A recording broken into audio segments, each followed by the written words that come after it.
Hi everybody, good to see you all here. Hello and welcome. My name is Eugene Royzengurt. I'm a denturist and a dental technician out of Sandy, Utah. I'm also an instructor for American Dentures College. And today we're going to spend probably a couple hours talking about customization of digital dentures or digitally fabricated dentures, maybe something to do with digital and removable prosthetics. So let me just take a look, and looks like we're live. Looks like we're going with no problems at all here. I'm gonna grab my iPad real quick so I just can have it in front of me and make sure if there's any questions or anything else, I can see them and try to answer them as much as possible. And first and foremost, big thanks to GC America for allowing me to do this. It's one of the very first webinars that I've done. It's the first webinar that I've done in this capacity where I'm doing like a hands-on demo and talking everything else. So it's going to be interesting to see. If you guys have any issues or anything else with sound or video, let me know in the comments. I'll be trying to read them as I go along and try to kind of adjust things. It's a bit of a complex setup. I have a couple of cameras going on. There's one on me. There's one on the desk as well, and I also have a screen sharing thing going on. So things can possibly go awry, but hopefully everything's going to be okay. So let's talk a little bit about digital denture fabrication and aspects associated with it. So I've been doing digital dentistry or digital dentures in some capacity for about, I want to say, a year or so. Most of the stuff that I generally fabricate digitally would be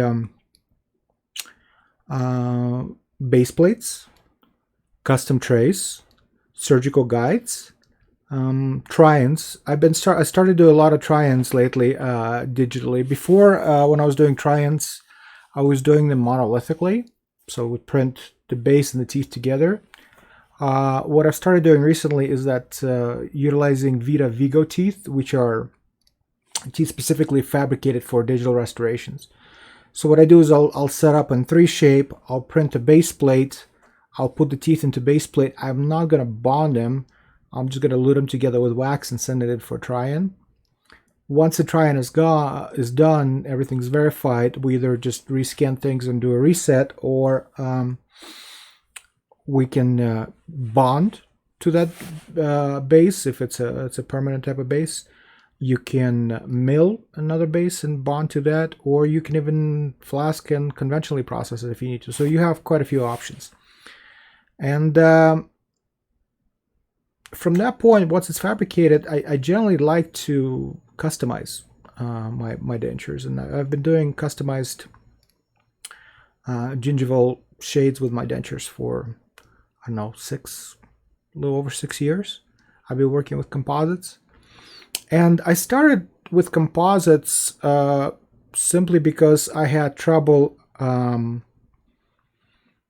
getting things done in acrylics. So the way I've learned, and the way I've learned from other technicians in school and stuff like this, how to customize restorations, was to do them inside a flask. So you do it, you pack your denture, you do a boil out, you either do it with silicone, you do it with stone, and then you sprinkle, powders and a little bit of monomer and just kind of go in those layers. And there are some people that do an amazing job doing that. I mean, I have a couple of friends that just get ridiculous results. I mean, it's so good. With me, on the other hand, my results were a bit hit and miss, and it has nothing to do with the technique. It has to do with my lack of skills on that matter. And I'm sure if I was persistent enough and I was doing it enough and everything else, and I could have maybe gotten somewhat mediocre at it. But around that time, I started looking into a composite system, and at that time it was Gradia gum shades. And what I liked about that system is that what you see is what you get kind of thing. Because when you're applying the colors, you can see the colors right away. You can see where you have too much opacity, not enough opacity? Do you need to dilute? Do you need to thicken? And you kind of went from there. And I was able to achieve the results that I wanted a lot quicker. And so I just went with that. And I slowly built up things that I was doing with it. And there's a lot of arguments back and forth. Should you be using composites? Should you be using acrylics to colorize dentures? And each have their own merit, because, you know, with acrylic powders inside the flask, obviously it's a lot quicker and you're there and done, and then you just go with polish and everything else. With composites, you know, it does take a bit longer. However, when you start getting into digital dentistry, for example, and a lot of you guys, including me, are headed in that direction. Not to say, for example, that, you know, everything's going to be digital and I'm going to be fabricating all my restorations digitally, or printing them or milling them, and there's no room for analog. And that's not simply not true. I mean, there's areas where digitally fabricated, maybe not complete restorations, but parts of restorations are amazing. For example, I started doing base plates for my wax rims, and I started doing custom trays and digitally printing them, and I haven't been happier because it's very precise.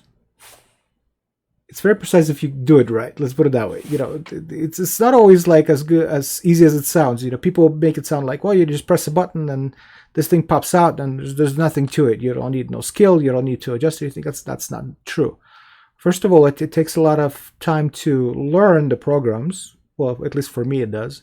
There's monetary investment, and then it takes time to kind of adjust things. And depending on what kind of equipment you're using, some will require more adjustments, some will require less adjustments.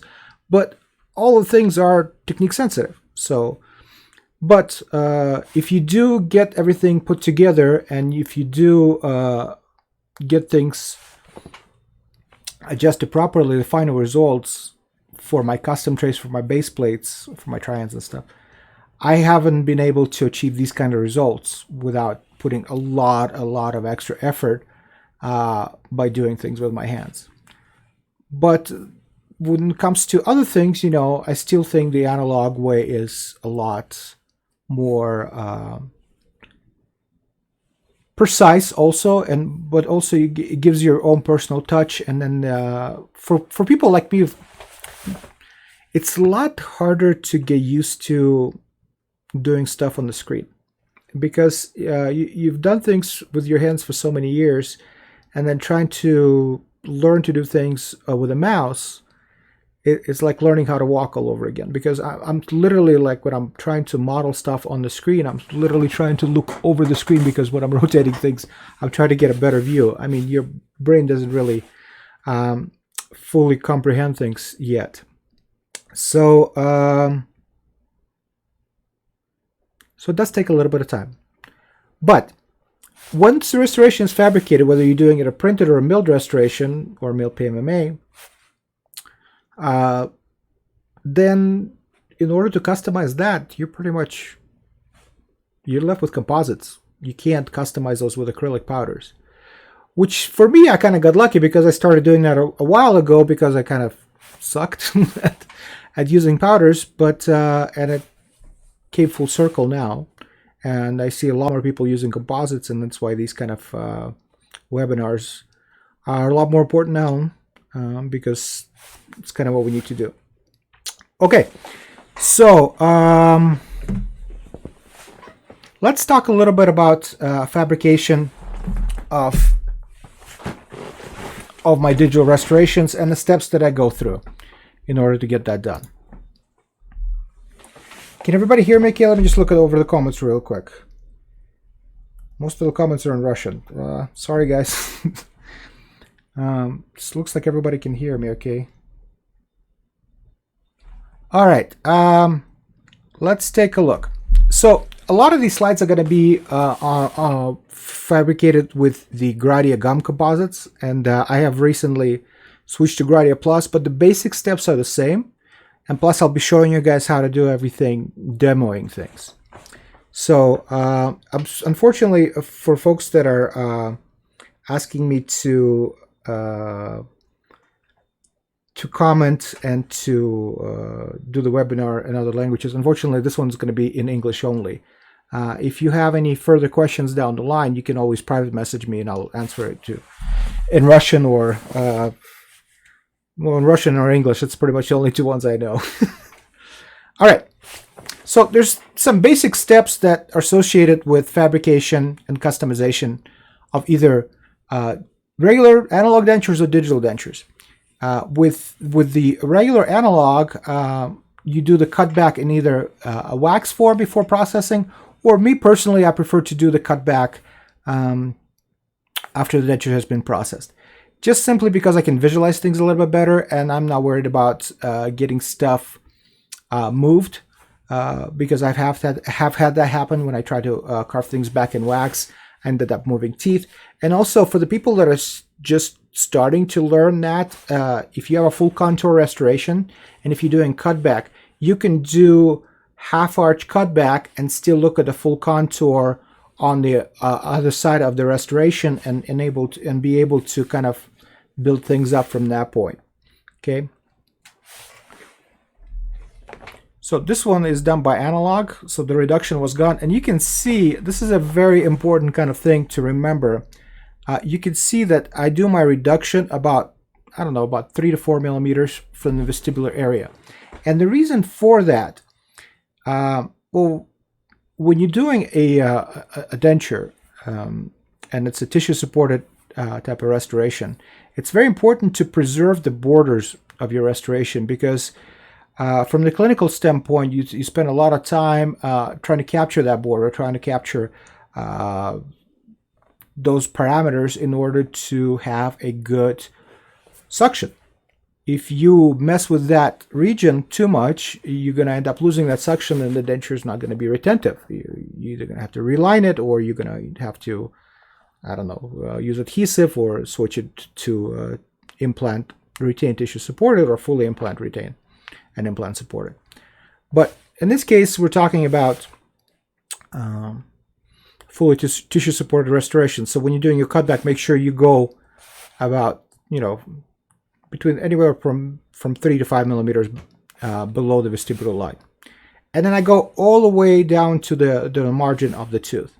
And you do your cutback about anywhere from 0.5 to 1 millimeter. I generally don't recommend going more than that, because I think if you going to reduce more than 1 millimeter, you're going to be introducing a potential for fractures in acrylic possibly.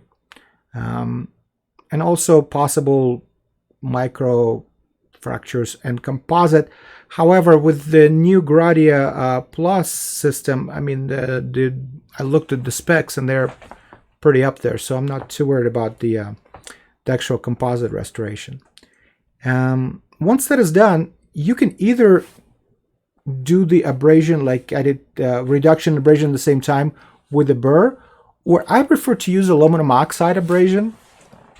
And I'm using a 50 micron aluminum oxide at 2 bar pressure. I just think you get a lot better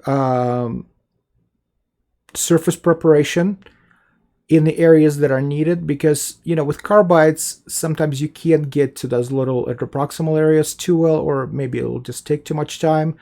I think with air abrasion you're just able to get things prepped a lot easier, but that's a personal preference. It's not something that is required.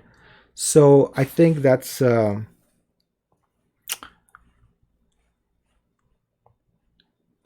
think it should work both ways. That's I'll just leave it at that. Okay. The one thing with that's works better with carbide abrasion versus air abrasion. With carbide abrasion, you don't have to worry too much about trapping extra, aluminum oxide particles and having to clean those up. And when I started doing this, I had a real problem with this, because people talk all the time. You can't use any kind of moisture with composites because it's going to ruin things, it's going to affect things, and that's true to a point. But the thing is, what works well is that if you used moisture and then you got rid of moisture completely. And I understand there's no way of telling 100% if you've got rid of it completely or not. But the way I've set up my protocol, the way I've been using it for 6 years, and the way the restorations have been turning out, has been working out well for me. And that's what it is pretty much today. I mean, I'm sharing with you guys my protocol. I'm not trying to be dogmatic here and say, you know what, this is the way you're supposed to be doing things. I'm trying to be more of a, okay, let me show you what I do, and then you can adjust your protocols from that point on, okay? So one thing I started doing once I do the air abrasion, in order to get rid of the residual aluminum oxide particles, is I'll use compressed air, make sure that air is oil-free and moisture-free. Well, oil-free predominantly. And get rid of all that bulk of things that you can. And then what I do is I use a steam cleaner. And the steam cleaner works wonderfully for removing the rest of that residual aluminum oxide.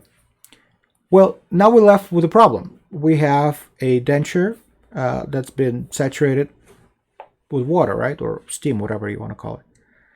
And now we need to get rid of that somehow. And before I was using steam, I was like, I can't use steam because there's moisture. I try to use alcohol.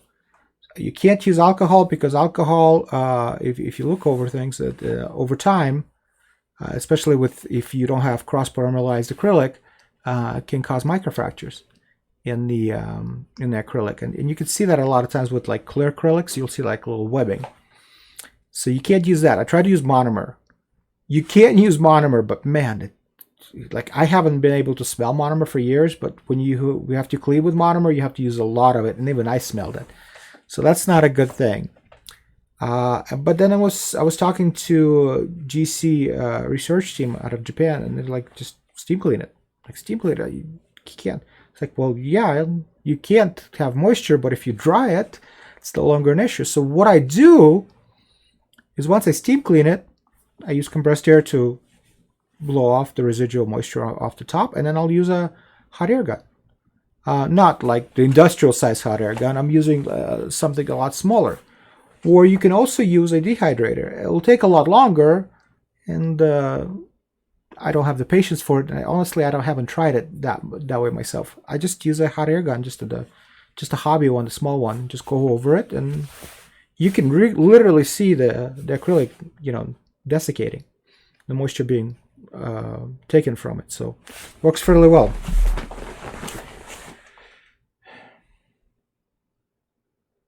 All right, I'm seeing a lot of questions about Optiglaze, and I'm going to cover that a little bit down the line. We're going to be here for a while, let's put it that way.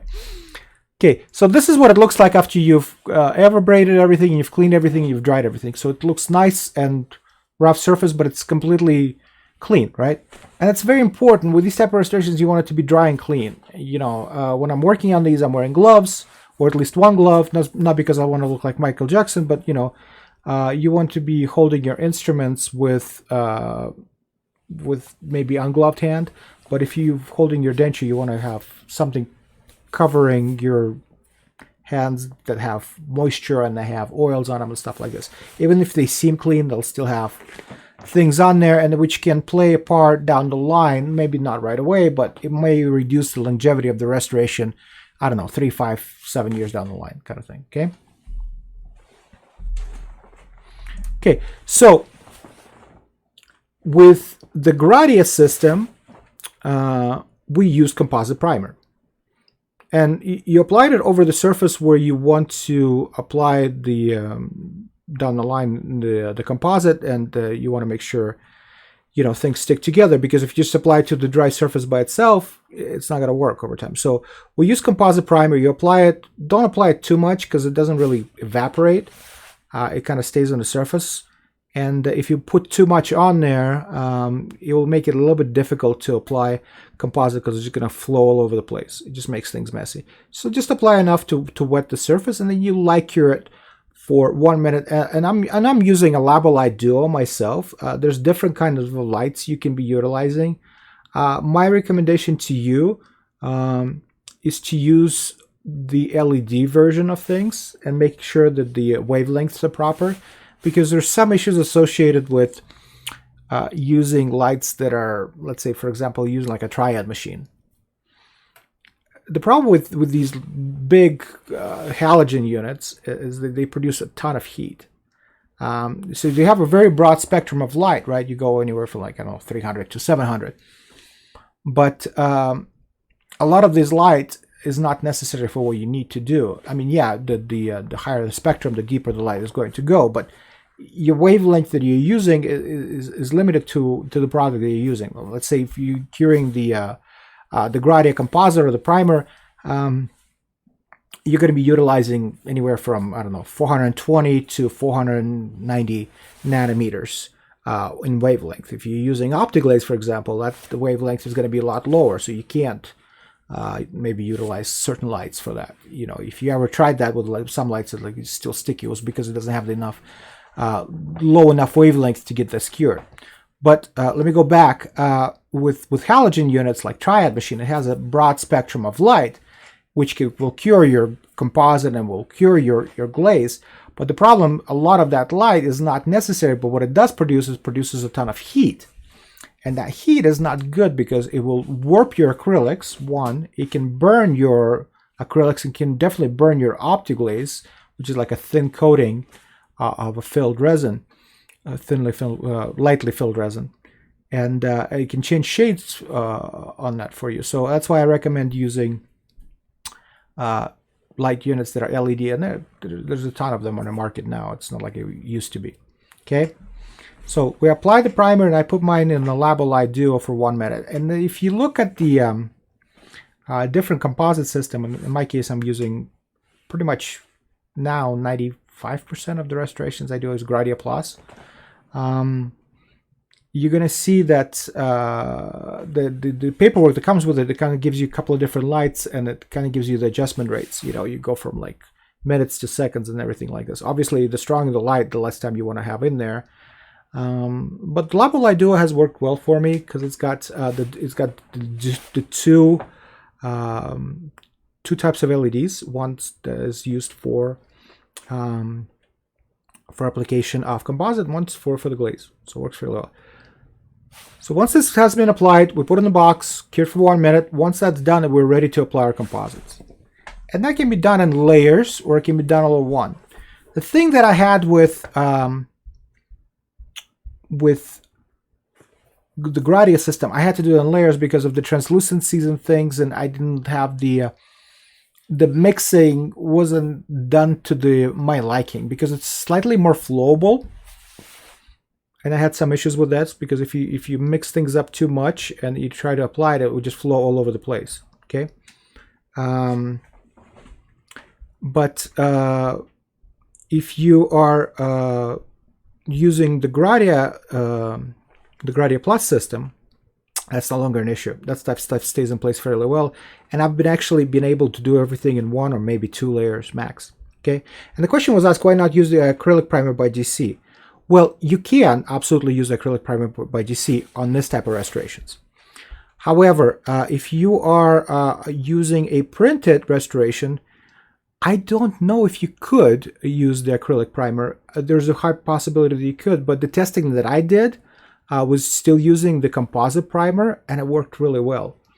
And because the composite primer works well on composite restorations and acrylic restorations, I kind of felt that for me, that would work better. And I've used acrylic. If you're using an all acrylic restoration, I would absolutely recommend you use acrylic primer.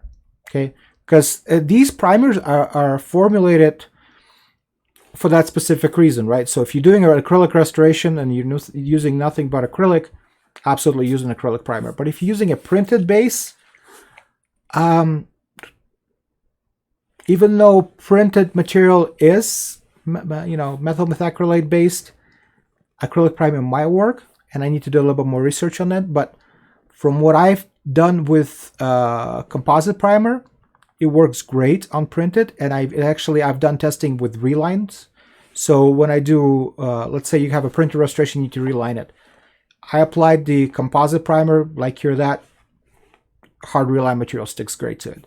Then if you need to, let's say I want to do a soft reline. That's one thing that was, I think Glenn told me about this. So if you use GC soft liner that comes in the tubes, using that on printed works great as long as you air braid it and apply the composite primer, cure it for 1 minute. That soft liner sticks to it really well. I mean, I've done tests where I try to rip it off and I'm having a hard time. When we take a break, I'll go look. I think I have a sample of that laying somewhere, and it works great for that. So that's why I kind of still use the composite primer, because I kind of tend to mix things up a little bit. So that's why I kind of do that. But like, once again, if you're using a purely acrylic restoration, yes, acrylic primer will work great on that. So here I did in a couple of layers. And usually when you do it in layers, you do like a intermittent freezing, and just do a the level I do has got 2 settings on it. It's got like the regular one, and it's got the step light setting, because in the old system we had 2 lights, right?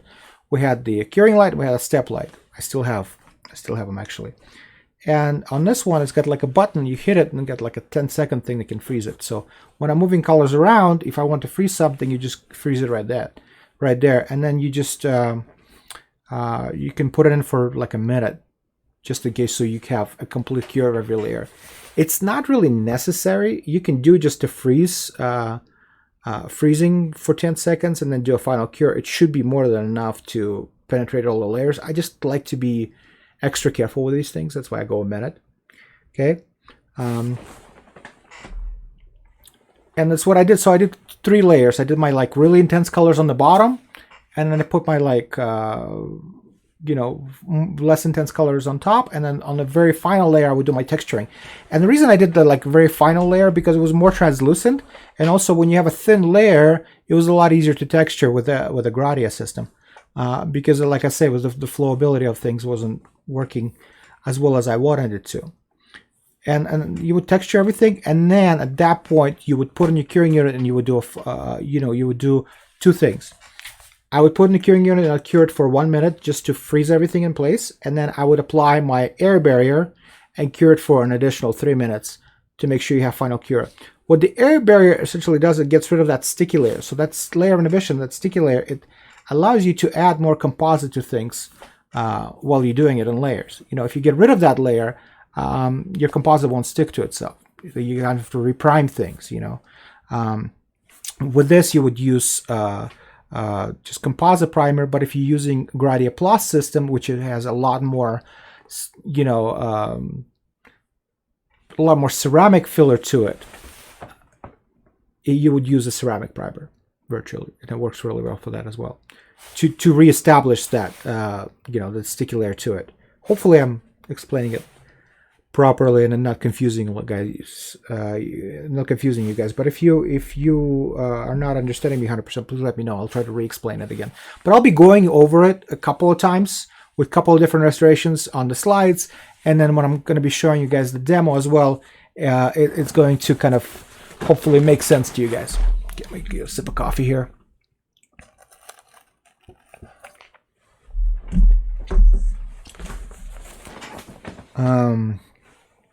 Okay, let me move things around a little bit so I have better access to my keyboard, because what happens, I have to stretch quite a bit so I get things clickety-click. So once you do the 1 minute cure, then you apply the air barrier and you cure for 3 minutes. And then what it does, it gets rid of that sticky layer that's on top of things. Once that's done, you can just simply remove this with water. Water and brush works better. What I like to do is I like to just kind of clean things up with water first, and then I'll go and pumice it lightly, because I do have it to full contour where I need to have it, but in the areas that I might not be very well visible, you might have some peaks on it. And I want to get rid of those peaks, because they could be, first of all, they could be irritating to the patient, and second, I prefer to glaze my restorations, and if you have a peak somewhere and you try to apply glaze, it will just kind of flow down and you'll have an exposed surface. So I do a light pumicing with like a medium grit pumice, and then I clean that off, and then I'll sandblast the entire surface that I want to apply things to. Okay, and once I do that, I don't apply any kind of primer. I'll just apply glaze right on top of that, Optiglaze. I use Optiglaze for those types of applications. So this is what it looks like once it's been, you know, pumiced and air braided. I'm not using any primer because if you use, like, for example, if you use composite primer on Optiglaze, so if, let's say I put a composite primer on here and I activated it and I try to put Optiglaze, it's not going to work. It's going to ruin that glaze. So you don't want to do that. You just want a dry, nicely dried surface. Now we use quite a bit, not me personally, but a lot of my friends are using clear luster paints to glaze things. And there you would use a ceramic primer because, you know, the composite itself has a lot of ceramic filler to it. You would, you know, prime things with the ceramic primer and you would apply the luster paint on it. Technically, from what I understand, you can probably still use ceramic primer on this composite and use Optiglaze, and that shouldn't make any difference. However, I am applying over the entire surface of the denture, and it's not all composite. Some parts are composite, some parts of acrylic. So, and you don't, you know, you're not going to be applying any kind of primer to the acrylic. So I kind of just don't apply primer at all. Okay. And here you glaze it, and I glaze just the parts that are pink. I'm not glazing the teeth unless I'm adjusting the teeth or I'm doing kind of restructuring to the teeth in either shape or shade. I'm not going to be glazing. So I'm going right to that margin and I'm stopping right there. Okay. And then you light cure that for 1.5 minutes. So, you know, I usually do like in two applications. I'll do like the facial and the buccal regions first and cure that, and then I'll do the palatal and cure that second time. I don't usually apply it to the intaglio surface. It's just I've been taught in school, you know, you don't adjust the intaglio, you don't polish the intaglio, you don't, you know, and it's kind of been ingrained into my life and well-being or whatever.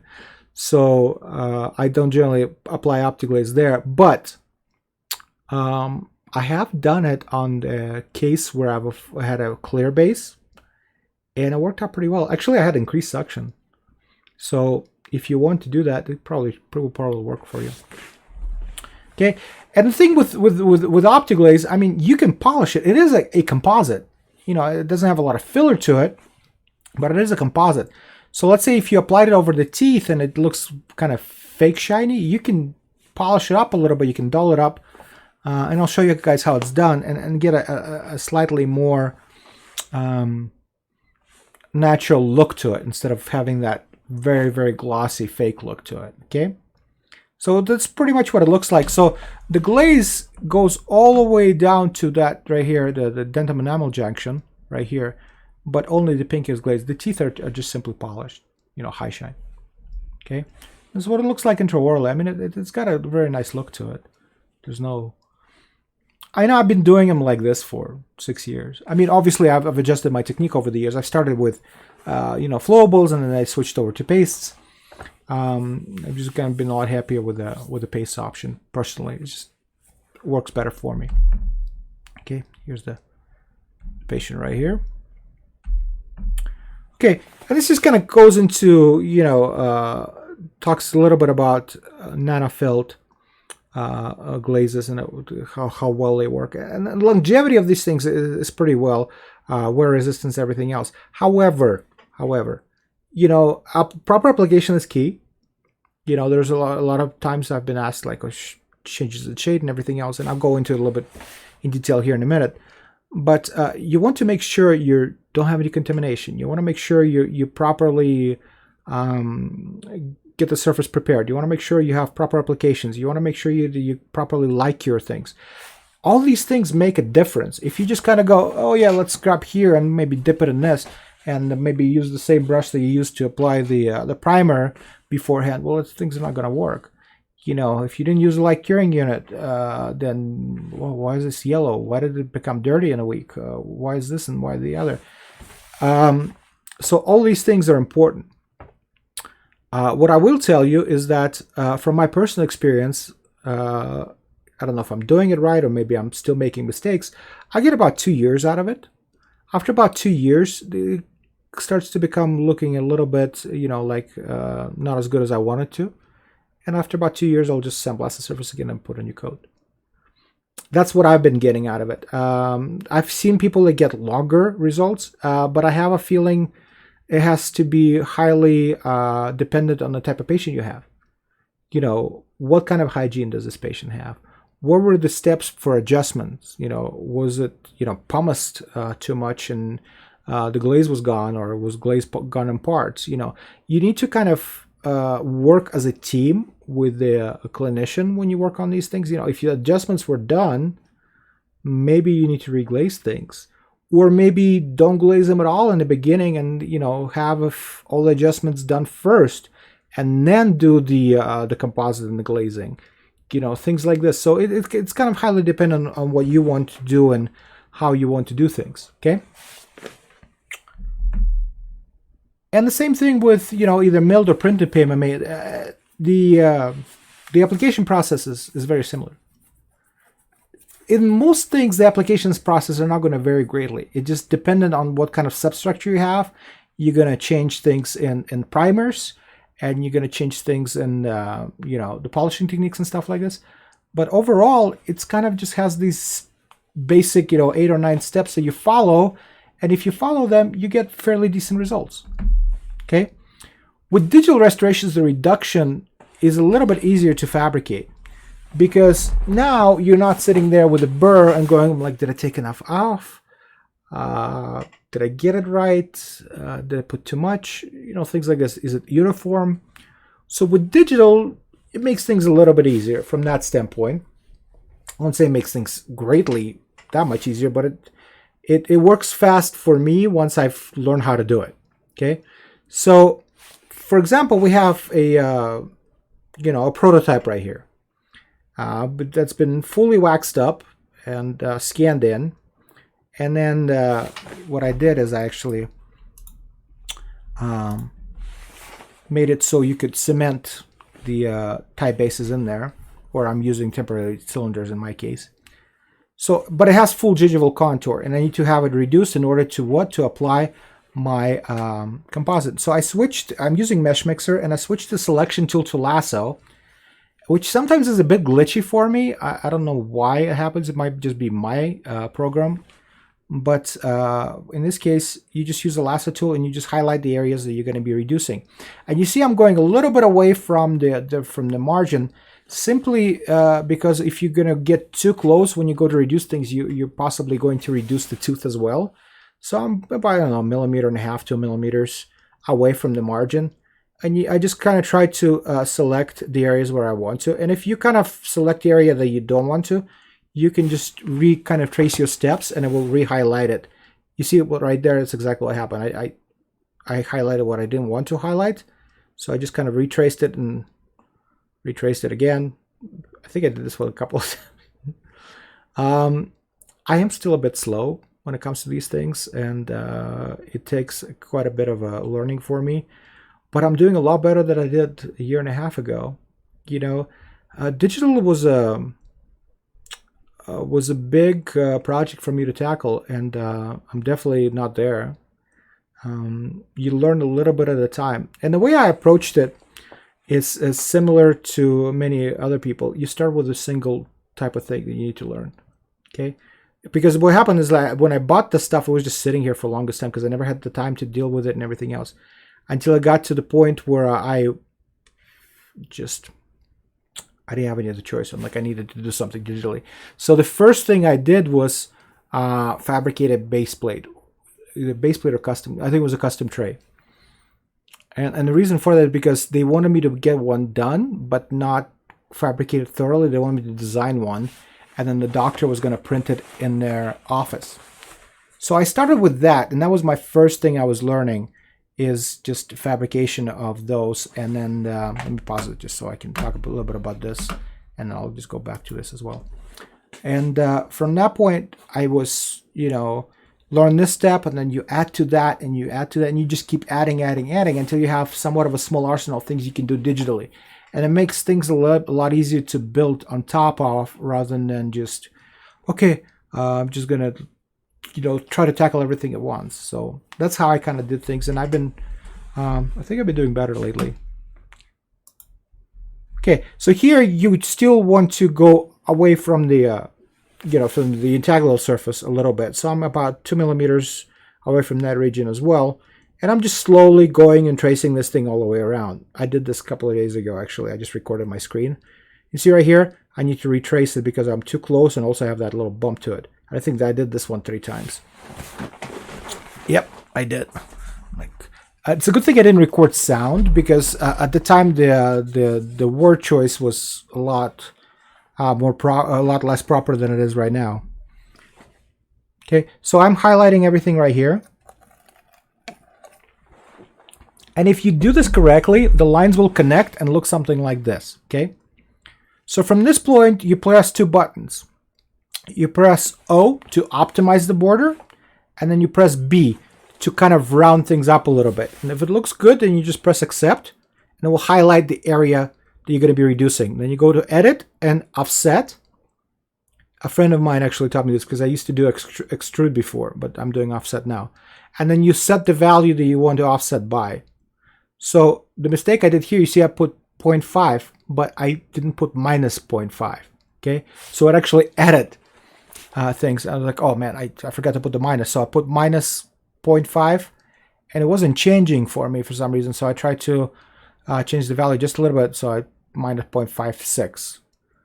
And once I did that, and I clicked on it and actually started going. It can be glitchy at times. It's a free software. It's a wonderful software, and it does a lot of things for you, like this. And then, but it can have some lag sometimes. It can shut down on you a little bit sometimes, but it's a great software. I use it all the time. So here, it just automatically offset things for you without having to worry too much. So once you print it or mill it, all I do down the line is I'll actually just go in these areas and just clean this up with a burr. Okay, it just takes a couple of, a minute or so. A lot faster than trying to reduce this whole thing here. Okay. All right. Next step. And I do the same thing with if you're doing like a pink base denture. The only difference is the teeth are not going to be in it. When you're designing it, it's just going to be a base plate. And you do the same thing. And you try to step away enough from the margin so when you're doing that offset, you're not going to have perforations in the margins. And that's pretty much the only difference. You do that. So once it's printed, you clean that up and you're ready to get things done. Okay? Same thing, abrasion, composite primer, like here for 1 minute. If you're using milled PMMA, you could probably just use acrylic primer. I just been kind of a little set in my ways, I'll be honest with you. I've been using composite primer for so long that I know it works okay, and it works great for me. And I just like, well, is this the same as acrylic, or does it have acrylic and composite? That's why I kind of get confused a little bit, because I don't know enough about material sciences of the restoration that I'm fabricating, which is not a good thing to admit, but it's true. I mean, does this have just, polymethyl methacrylate, or there's some kind of additive there that maybe just acrylic primer is not going to work on? And I know the composite primer will work on it, and I'll just kind of stick with it. So maybe I've become a bit complacent at that. Maybe I need to kind of get out of my comfort zone a little bit, but at this point, this is where I'm at. And same thing here with the Gradia system. You would do it in 2-3 layers, and more importantly, because it's a white restoration, you would need to do it in 2-3 layers because you want to block out the underlying color, and which you still do with the Gradia Plus, and I'll be showing you guys how it's done. But here, this is I don't use opaques. I don't use an opaque layer on my reduced PMMAs or printed restorations that are done in white. I just don't think it's necessary. I think just simply applying a light body composite will do the blocking out that I require. Okay. So here it is. You just do second, third layers, and you step cure it for 1 minute, and then you cover it with air barrier. Or I actually started using something else. I use the ultrasound gel for my air barrier. I just had easier time cleaning it off. I'm sure this stuff is amazing, but it's just, I tried it, it worked great, and I just decided to stick with it. And it's readily available too. I mean, I don't have any issues with it. But yeah, I'll show you guys what I'm using down the line here a little bit.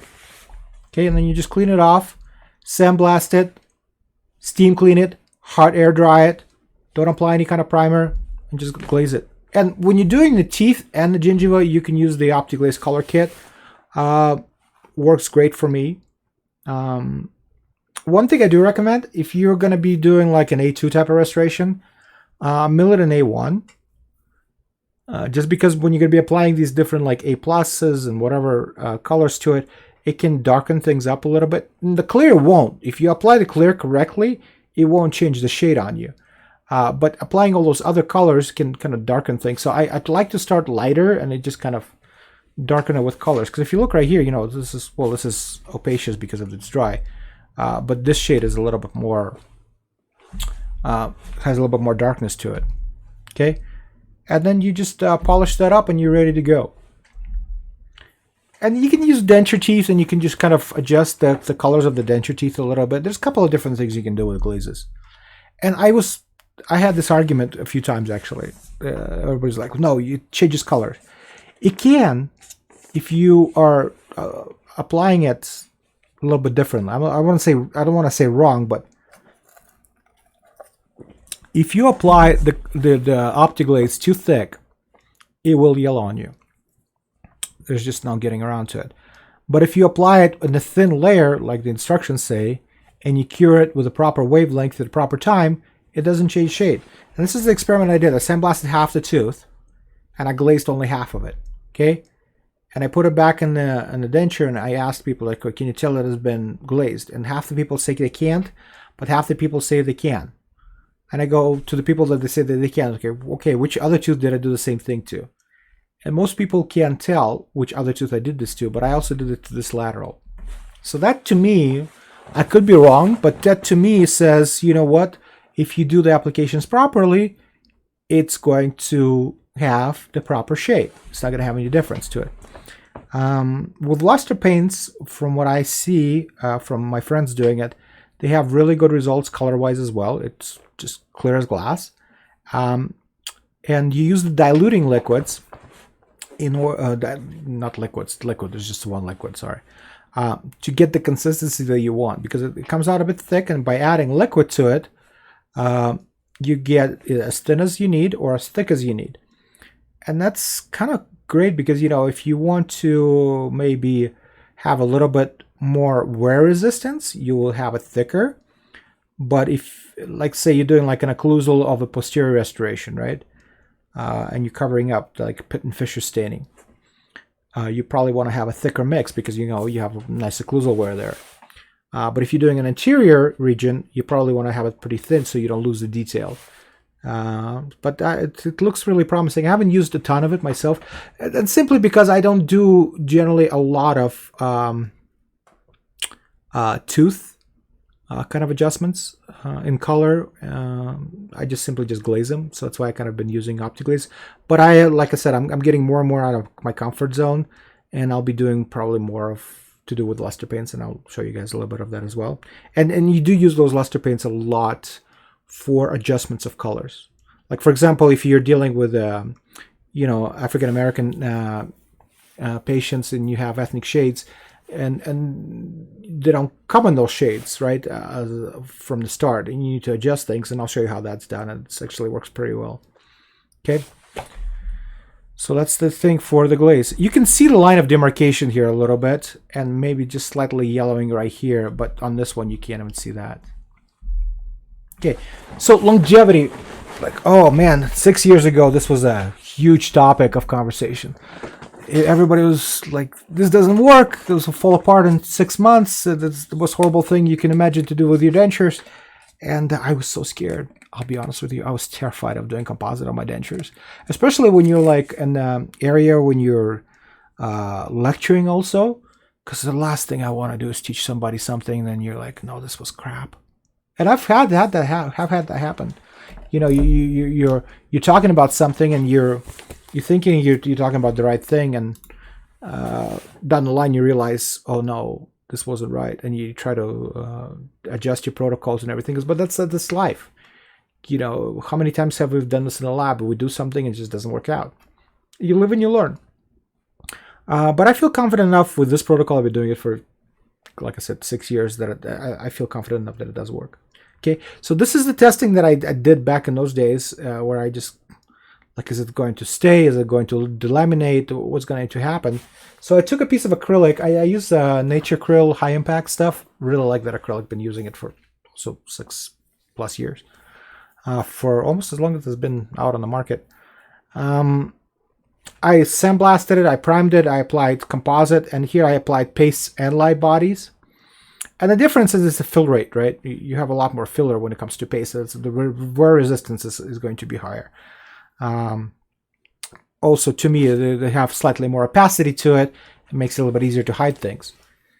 So I applied it, I cured it, I sandblasted, and I glazed it. So just like I would do a regular denture, and then what I did is I actually took my pneumatic press and I fractured it.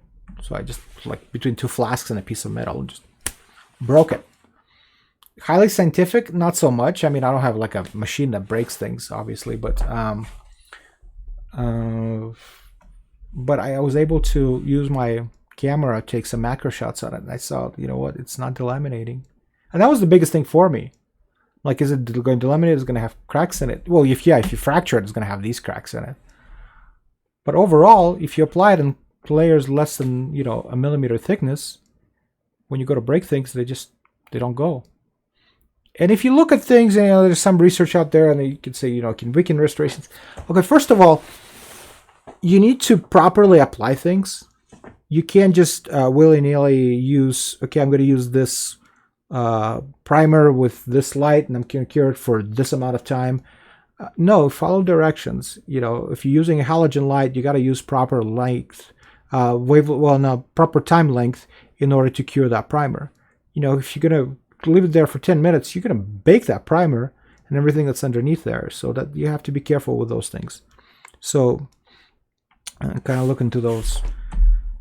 And then I am asked all the time, why don't you just polish these things? And composite does polish well. I mean, especially these newer composites, they polish wonderfully. But for me, that's not the issue. The issue is the junction of composite to acrylic. Okay, if I was doing like an all composite restoration, or there was no junction, or the junction was minimal, like only to the teeth, I wouldn't have any problems just, you know, polishing most of it and just maybe glazing that area. But because I'm dealing with acrylic junction to composite, and you know, I'm having some issues with the margins. I just can't physically polish it that well. And even if it looks like you can, take if you don't have a, you know, macro lens on your camera, you know, take a microscope or something. You know, a lot of ground bridge guys have a microscope. Take a look at where it goes right there. And I use loops when I apply things, so it's a little bit easier to see, but you'll see that you don't have it as polished as you want it. So I took a couple of samples of acrylic and I polished them all in different ways, some by hand, some by, you know, lathe. And I did this couple of samples with composite. There's one right here. And I glazed that sample eventually. But the first one I did was like this, and I didn't glaze it, I just polished it. I polished the hell out of it. I don't know if I can say hell on here, but I really did a lot to polish this thing. And then I used like diamond polishing, and I used acrylic polishing, and I used high shine, low shine, whatever shine you want to, anything except for Henry shine I was using to polish this thing up. And then I just put them in a vat of tea for like a week, because tea stains things pretty well, right? Almost like wine. I didn't have any wine, not because I don't drink wine. My wife drinks wine, but I just felt like if I was going to put wine in, my wife would get upset at me. No, I'm kidding. So I just put tea, because a lot of people drink tea, and then a lot of, you know, and you drink tea all the time. I drink tea daily. And you see what kind of staining potential it has.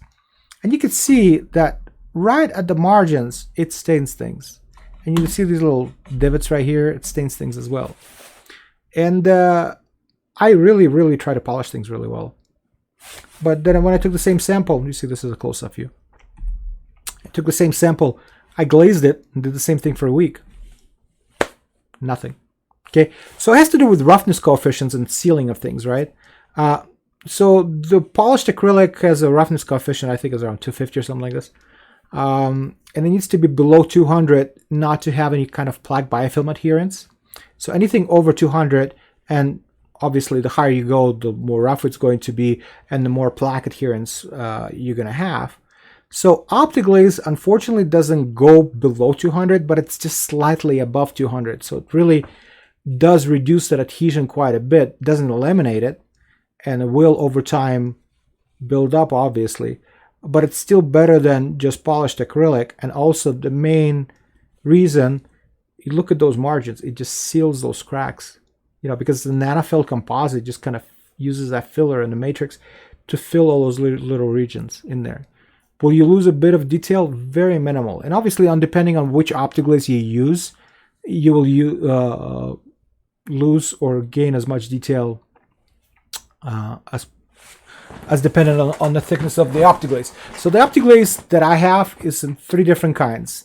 There's I call it the old school Optiglaze. It comes in the black bottles, and it looks like this that you saw, guys. In the, so it's a black bottle, blue lighting. Blue writing, not lighting. Maybe I should drink more coffee. Okay. And then you have the Optiglaze color kit that also has 2 bottles in it. So this has medium thickness is what I call it. The ones in the kit come in really runny, and it comes in the HV, which is heavy viscosity, which is very viscous. It has a lot of filler to it, so the wear resistance is a lot higher, but you will lose a lot of detail. So like I said, you know, you kind of adjust things to where you need to be. Like if you're using like a Cerasmart crown, for example, where you need to have posterior occlusal surface to have less wear, you would use high viscosity. If you're doing interior where you don't want to lose texture, you would use the very thin stuff. Okay. All right. Comments. So far, so good. Okay, same thing with application. So here I was actually using the Opaque because we're doing some testing like on metal. If you just want to do like a lock of the metal bar or something like this. When I was doing like Swiss locks, I was doing testing with Optiglaze over the Opaque, and if I was going to use a primer or not use a primer. And by applying the primer, it just didn't work, as you can see right here. But if you just, you know, sandblast things and apply straight on, it works just fine. Okay. Did I do this? I actually think what I did is I actually pasted it twice onto the onto my PowerPoint. Sorry. But this is what I wanted to show you guys. So one's hand polished, one's glazed. So when I'm trying to polish things, even if I go really aggressively into proximally, because you can see right there, like I really try to get in there, I cannot get right in between those teeth. Okay. And with glazing, I don't really have to do that much. You know, like if I was polishing that, I would lose that detail. Okay. And with the glazing, I kept the detail and I sealed everything up. And it worked out great for me. Okay. So, I think for these type of restorations, glazing is better. But once again, that's just my opinion. A lot of people still will polish things and do them that way, and that's fine as well. Like I say, if you read the manual, it tells you you can either manually polish things or you can glaze them. All right. This right here kind of goes into detail of the curing times and the depth of cure. Remember, like if it's you know, different colors are going to have different depth of cure depending on the time. Okay. And different lights. You see, a Labo Light Duo is a LED light, and a Labo Light, the previous one was a fluorescent light. So that obviously things are going to change. And halogen light, you see, like if you're using a Labo Light Duo versus a halogen light, 40 versus 90 seconds. So if you do a halogen light for 90 seconds, what do you think is going to happen? Well, you're going to overheat things. You can possibly warp things. You can possibly burn things. You know, so just be careful with it. You have plasma arc; those are really fun. I remember using plasma arc when I was a dental assistant, and you don't know how many times I've seen people have pulpal inflammation, stuff like this, because of just the amount of heat it produces. All right, relines. Let's say, for example, you have a restoration like this. This was an actual case. I did the case. I sent it out. About a year later, it comes back needing a reline. That's what it looks like after about a year or so. So the dog did a functional impression. Sorry. functional impression with a, I think this is a CoSoft or something like that, and send that to me. So the thing is that for these type of things, I'd like to use a flask instead of a reline jig, just simply because I think it just works better for this type of restorations. So you box up your impression, you pour it up like regular, and here I flasked it. And what I do is I put putty over the top, and you kind of either open the occlusal surfaces completely, or you do them kind of like this, just so you have a stop. Because when you're closing a flask, it's all putty. If you don't, pressure can move things, and you can have vertical changes and occlusion changes, and you definitely don't want to do that. So you need to have two rigid stops when you're processing things. So open up the flask, take the denture out, clean it up, have your surface prepared. And then what I do is I'll actually reduce the composite on the edge a little bit, just so I'm bonding what? I'm bonding acrylic to acrylic. I know that bond works, right? I know it has a longevity to it. So I'll take the composite down a little bit, and I'll just apply acrylic to it, to acrylic, which you don't have to do a lot, because remember, we don't put composite all the way up to the top, right? We have that 3 to 5 millimeter step. So even with adjustments, you still should have a layer of acrylic right at the very top. But if you have minimal, you just reduce the composite a little bit.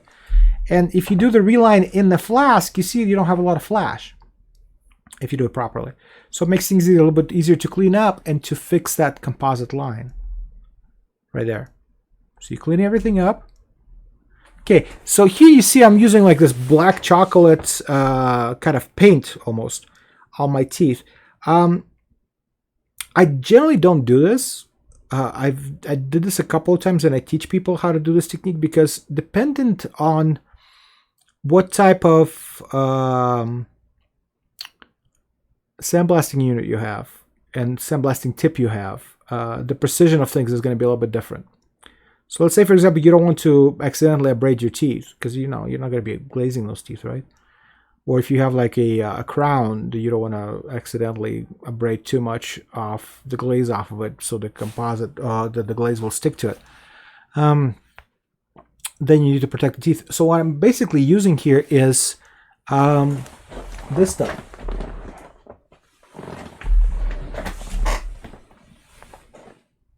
It's called liquid latex. It's sold by, I buy this on Amazon. It's not expensive at all. It's for facial, like special effect prosthetics makeup. I just paint it on the teeth, let it cure, and it protects the teeth when I sandblast. Because my sandblaster is really precise. I'm using the Renford Basic, I think. Has very narrow tips, and I can get right to that margin without having to worry damaging the tooth. But if you have issues with your sandblaster, this works really well, and then just peels off at the end. Okay. So I've adjusted everything and adjusted the composite, sandblasted it,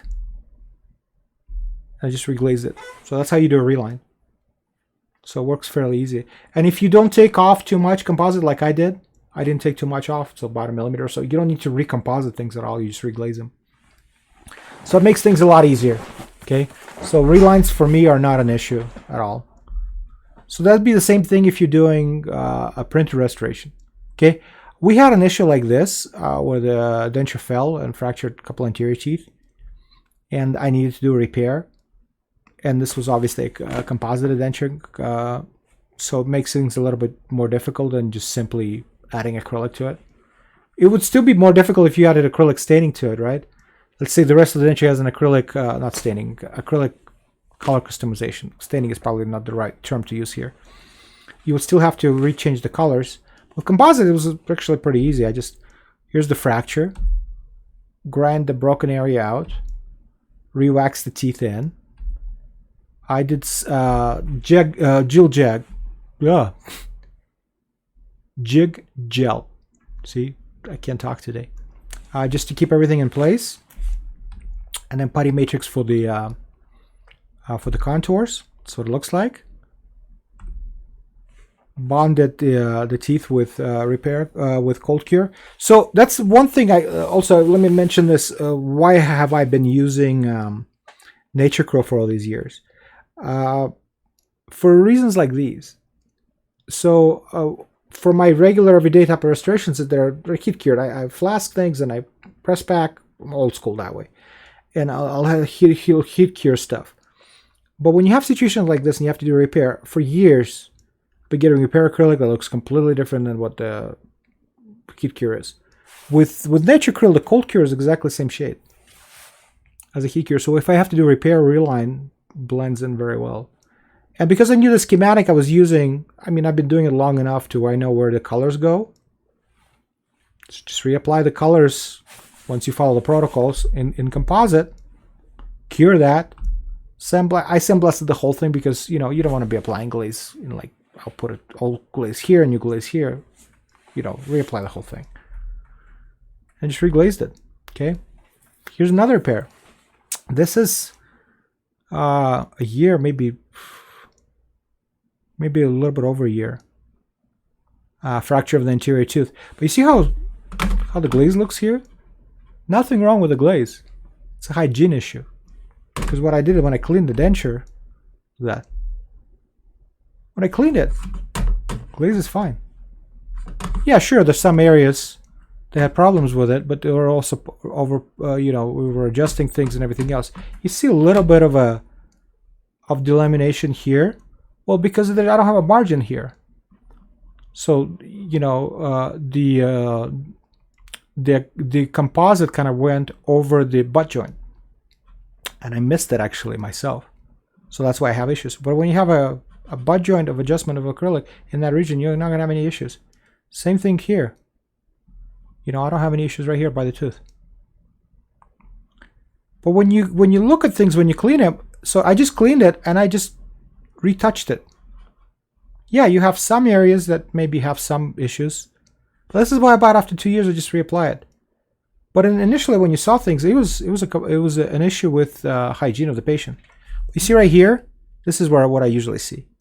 You have some areas that it will start to go away, but also I don't know if it's going away on its own, or there was adjustment with pumice or something like that. Usually around these areas, they end up pumicing things. Maybe that's why it's doing it. So what I generally tell my dentist, you know, I'll give you a 2-year warranty on the glaze. After 2 years, we'll just reapply. It takes me 20 minutes. And if something happens within that 2 years things, I reapply it. I don't charge for it. Keeps a good relationship with my doctors and seems to be working fine for me so far. So same thing. Just put a little bit of putty in there to keep the tooth. Gel in place. See, I'm trying not to say jig gel because I don't want to mess up the vocabulary. Repair with acrylic. Sandblast, reapply composite, and sandblast and reglaze. And that's it for that one. It looks kind of like this when the whole thing's done, upper versus lower. And the denture, I think, is about 2 years old, if I'm not mistaken. I could be wrong. Here's another case. This was actually kind of cool. I was using a technique like of duplicating his old denture to make a new upper, and maybe in some later lectures and stuff like this I can go into it further. But I glazed everything. The lower was an immediate. This is why I kind of wanted to show you guys. It's a little overextended, but I guess he was maybe not as overextended as I thought.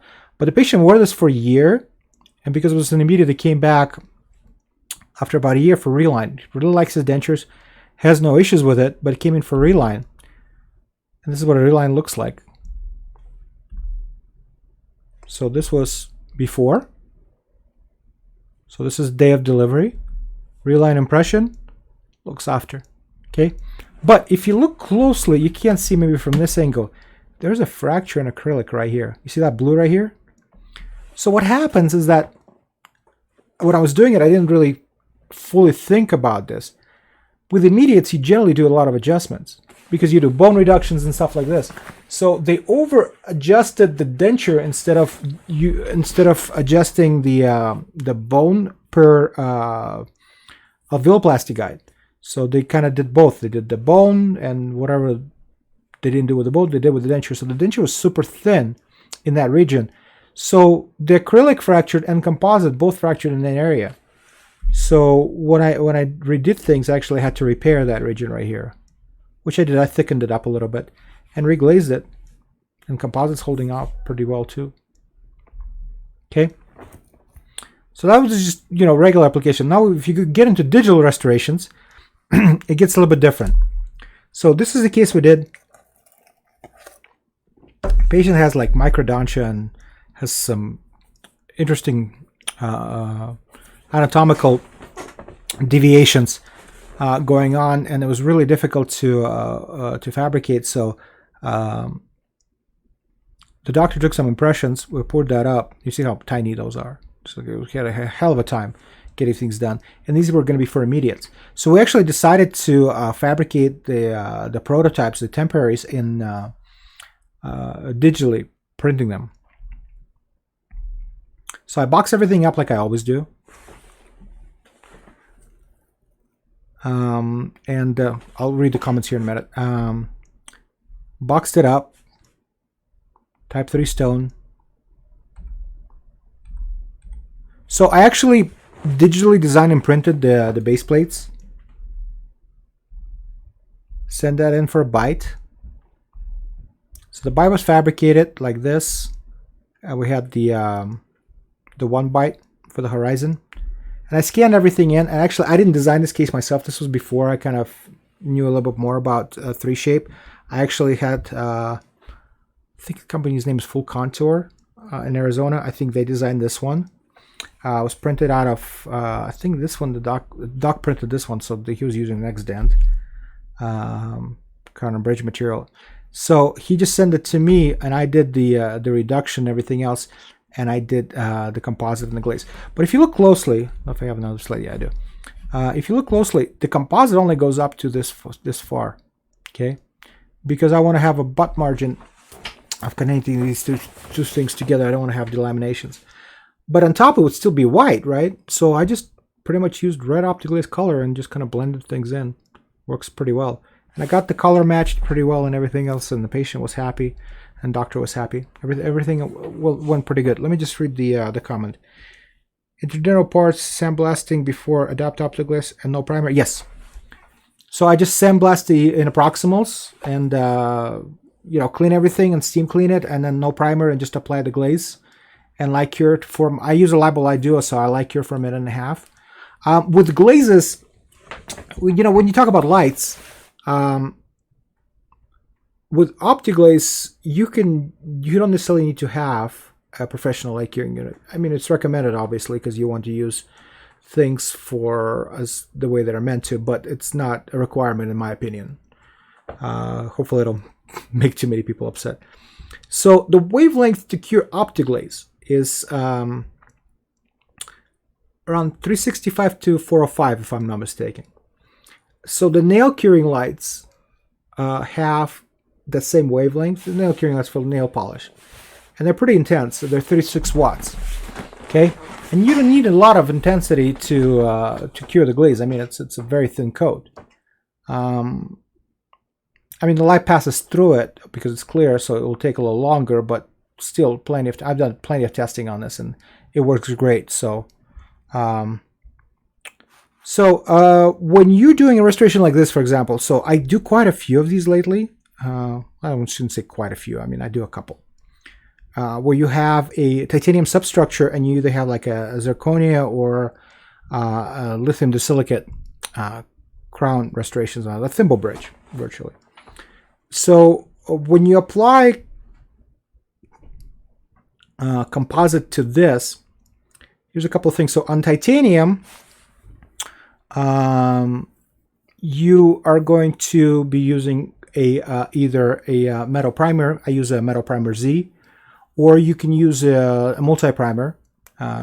G multi-primer, I think is the name of it, to get the things ready. So you obviously sandblast the titanium, you apply the primer, you let it, air dry. I do 2 coats just to be on the safe side. I do the same thing with just my regular opaquing of the bars.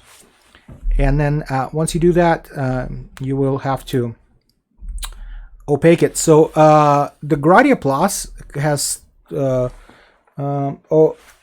opaque base, OB I think it's called, and this is what I was using here. It blocks out pretty well. I do it in 2 coats. I do a wash layer, cure that, and then do a second layer. And once that is done, you don't need to apply anything else because it still has a sticky layer to it.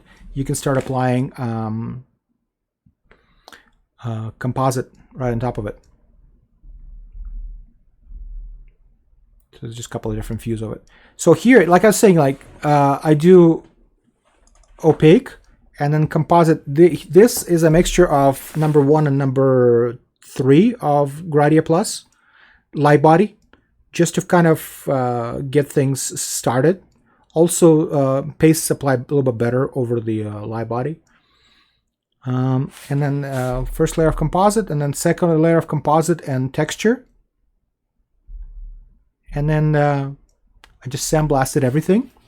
So here, because I was just using composite, and I was actually using these zirconia crowns, but the zirconia crowns have a ceramic coating on it, because composite doesn't really adhere too greatly to zirconia from what I've read and research that I've done, but it doesn't have too many issues with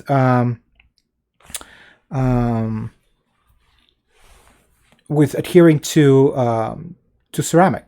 Okay, so what I'm doing here, just to kind of simplify things for me, I'm just using multi-primer, because with multi-primer I could apply it to metal, I could apply it to ceramic, I could apply it to composite and have no issues. But if you wanted to break things up a little bit, you could just use ceramic primer on this and use metal primer on metal. So because ceramic primer works on Gradia Plus, because it has a highly filled ceramic, right? And it works on the ceramic glaze here. So you paint both of those and then you put glaze and light cure it. If you wanted to have more longevity to it, I would feel pretty confident on this type of restoration using luster paint. If you dilute it enough to where you don't lose detail, same thing. You sandblast the whole surface. You apply ceramic primer to the composite and to the ceramic glaze of the zirconia crowns, and then apply luster paint, and I'm pretty certain you're going to have a really, really good seal. And I think the wear resistance is going to be higher than Optiglaze, personally. So at this point, I think that's what I'm going to start doing. I'm still kind of... It takes me a little bit to kind of get used to things, and I think that's the only reason I haven't done that. But I think it's a superior product for this type of restoration, and the longevity is going to be good, and I just need to make sure that I know the proper primers to use for proper things. That's why I haven't maybe used acrylic primer for printed restoration. That's why I've been using composite primers. That was my only deviation from norm, let's say. Okay, so I mean, you had really, really nicely aesthetic restorations here, and this case I did with pectin. With pectin, actually, I used a different primer. I used a Bredent primer. This was the only pectin case I did, actually, so I don't even know which primer I would use now on it. But I used the Bredent. I can't even recall the name at this point. I'll have to look that up, guys. If you're interested, let me know. I'll private message you the details. But you same thing. You sandblast the surface. And in this case, where we're doing, we did lithy crowns on this. So once the crowns were tried in, this is just wax on here at this point. So I covered the areas that I wanted to protect, and I sandblasted everything. I applied the primer, cemented the crowns, and then I sandblasted. You see how I'm like covering crowns part way, just so I get the area sanded, so I can prime it with ceramic primer and get the composite application. This is exactly what happened here. So the first layer, I didn't opaque this at all because it comes in that gray color. I did the first layer of flowables, and then I did the second. I think I did 1 or 2 layers here on top, and then got everything adjusted and glazed. So that's about it for this type of thing. And I think we're going to take a quick 15-minute break. And when I come back, we're going to switch over to our demo portion. And hopefully I'll explain things a lot better then that I'm doing now. And the time, if you guys have any... VisioLink. Yeah. Thanks, Mike. Yeah, Mike Cumby just said, we're using... let me just switch this. We're using VisioLink on the... on a pectin framework. So I don't know what I would use now, if GC what GC equivalent for that is or not. But since I don't do pectin, I've actually just been like my thimble bar cases. I've just been doing titanium. It takes a lot of guesswork out of it for me. I'm sure there's. I don't like to badmouth materials, and then when I've done videos before and explained things before, there are areas that things work excellent for, and it has some excellent properties and excellent longevities, but the case has to fit those parameters. Because majority of the cases I do, thimble bar or otherwise, have a large cantilever is just because, majority of the doctors have been taught an all-on-4 or an all-on-X, I shouldn't say all-on-4, I don't want to get sued, all-on-X type of technique. You're going to have some sort of a cantilever, and depending on how long the cantilever is, well, the materials are going to be dependent on that. When I'm dealing with a large cantilever, titanium works well. It has for years. We've seen the results of it, so I just kind of go with that. Other materials like pectin, for example, it has really great shock absorbency, but with a long cantilever, you're going to have issues. Possibly. I haven't done enough of these to be like, no, you shouldn't use this. But I'm saying like things I've heard. So that's why I kind of do things. I work with things that kind of work for me. I'm not bad mouthing things at all here. Please don't feel that way. But yeah. So with titanium, I use metal primer or multi-primer. Those are the two ones I use. Metal primer Z apparently works on the Z stands for zirconia, apparently, from what I've been told. So it should also work on zirconia as well. But since I'm bonding composite mostly to either composite glaze or to the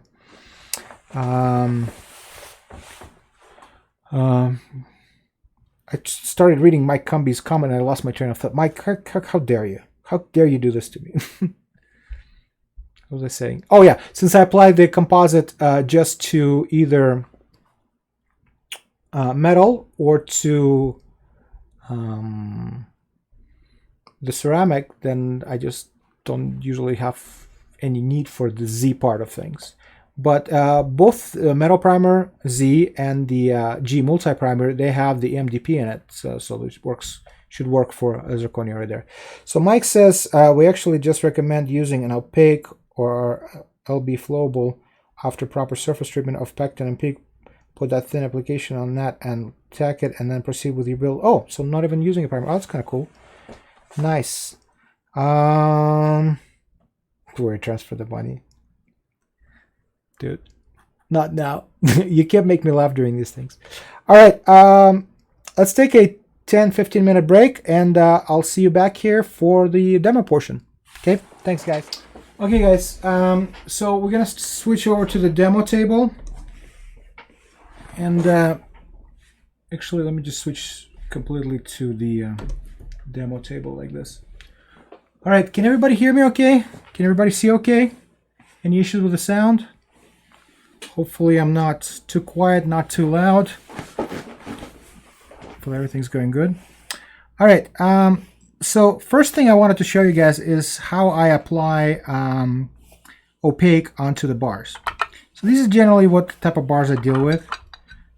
Just a titanium bar, and what you see I'm doing here is I'm using actually a guide pin and an analog, and what I generally do is I'll apply an analog first, and then I will just put some heat shrink tubing over the top. This is a 5mm diameter heat shrink tubing, and seal that up. And what we'll do is I'll actually protect the areas from sandblasting and everything else. A lot of times I'll have tubing on these pins as well, but in my case, I didn't do this here. I actually just used the old analogs with tubing, because you can actually see still the what are they called? Pieces of opaque still on there. Okay, so first things first, I'm using the metal primer Z, and I'm going to apply it over the area that I'm going to be applying my primer to. Okay.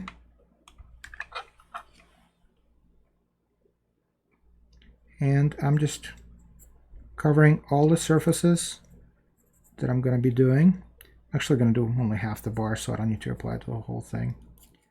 So I'm just going to go about to the midline. Since we're not actually delivering this case, it's not an actual patient case, it's just a bar that I have laying around. We don't need to spend more time than we need to on this, getting things applied. This stuff has a bit of a smell to it a little bit, so enjoy it. I do. Makes it for a better day. Okay, so I do my first coat, let it air out, and then I'll pour some more in there. It's highly volatile, so it evaporates really quickly. So you might have to refill your vat a couple of times. And then we're just going to do a second coat.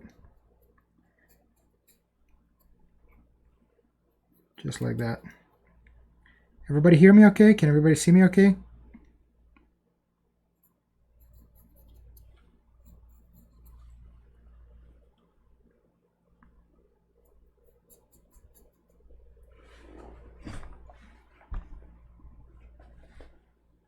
Nope? Yes? Am I just talking to myself? Okay, good. Thanks, Mike. Appreciate it. To put some music on, so it just won't be me talking, but like the top 40 or something like that. Okay, so that should be sufficient. Just gonna wipe this off. I'm using a heavy plastic non-reactant container for this, but these primers, especially this one, man, it's so aggressive that I've used some of these cheapo, these ones, sorry, I'm out of frame, these cheapo little disposable dampen dishes, and it ate through it before I was able to apply stuff to it. It actually ate through it as part of the primer, so be careful with it. This stuff is like, it's good. Once you see what it does to plastic, you know it's good for the metal. Okay, now I just have to remember which side I applied it to. Okay, I remember. So I want to be applying primer to the areas that that I don't want to be, that haven't been primed. Okay, so there's usually three opacers that I use. 1, 2, and the 1. Apparently, no. There's 1, 2, and there's also the opaque base. But since we're not using opaque base today, I don't need to worry about it. I usually use opaque base when I'm using composite right over the titanium structure. In this case, I generally use acrylic, so I'm just going to use acrylic opacers. The color that I like the most that I've been able to achieve was mixing 50% of 1 and mixing 50% of 2. It's just I've had good results with that. To me, that's the color that I like the best. Obviously, with you guys, whatever you guys think is working for you, go ahead and do that. But to me, this is the color that I like. Okay, it works well. So at this point, the primer has evaporated completely, and I can go and start applying my wash layer of the opaque. So you basically, what you're doing is you're just thinly covering the metal. You don't need to block out the color just yet. What you're doing, you're pretty much like I don't know, priming the surface, priming the canvas, which is not exactly the right term to use here because we just used the metal primer. I don't know, it just prepares the surface, smooths it out evenly, and kind of lets things adhere better. I don't know, it's just whenever we worked with opacers, there's always been a wash layer, and there was a second or third layer from that point on. So this is our wash layer. So you see I'm just thin coat all the way through. Get a little piece of something stuck in there.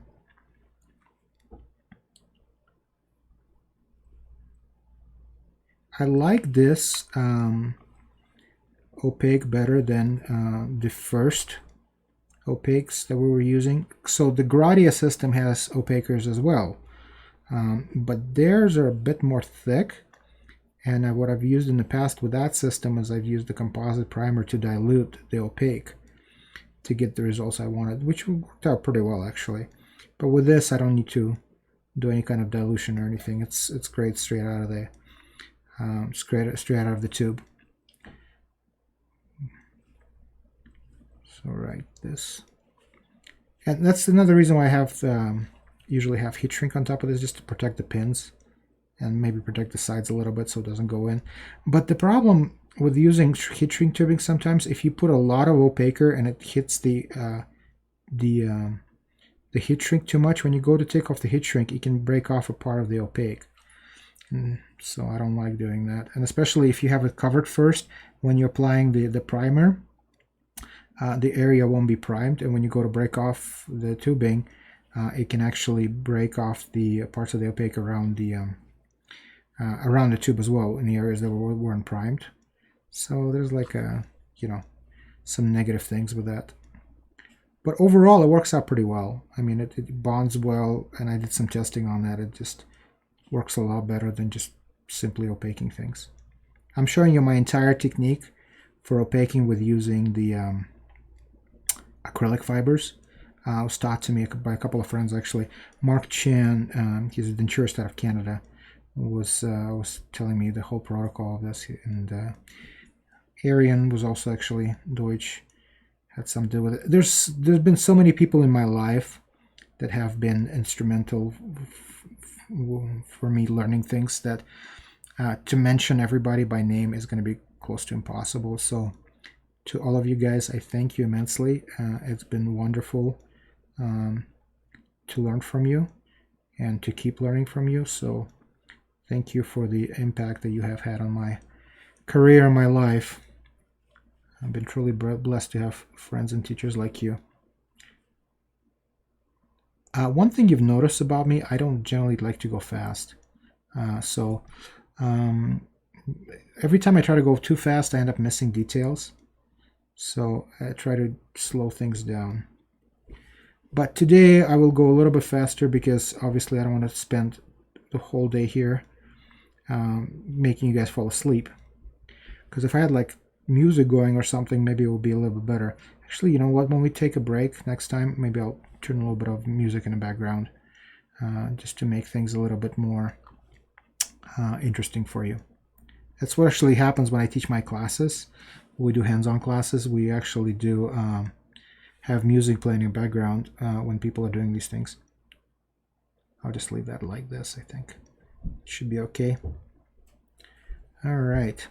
If you guys have questions, even if it's not about this thing that I'm doing right now, please don't hesitate to ask. I'll be more than happy to answer. I still remember the Optiglaze question on longevity of things, and I think I've answered it partially. But if I haven't answered all of it, please let me know.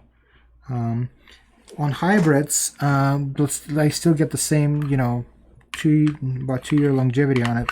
But usually when they come in for a cleaning, I think it's a good idea when the patients come in for a cleaning just to get that thing reglazed if you want, if you have that ability. Okay, so I did my first layer of the opaque, and I'm just going to light cure it. I'm placing it in the Labolite Duo for just 1 minute. So I'm using this little stand, and I like about this stand, it's got little peg places to it. So if I just manipulate my heat shrink just good enough, sometimes it takes some. There you go. So I can just put it in there, and I'll put it in, and after about a minute, this will be good and ready for my application of the second layer of the opaque.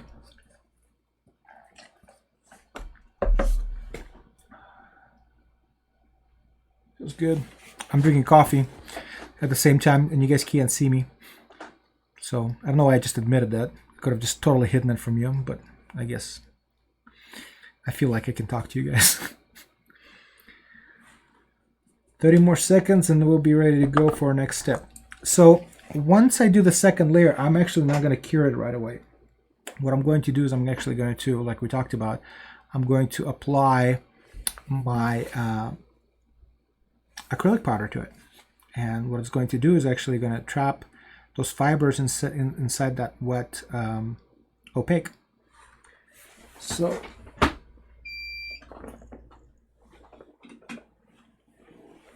we have our bar. So now we're going to apply our second layer, just like I talked about, and this one's going to go on a little bit thicker. You obviously want to hide that color, and you can do, you know, a couple of coats. If you wanted to, you can do a second coat and then cure that one and do third coat with the acrylic primer. Acrylic powder.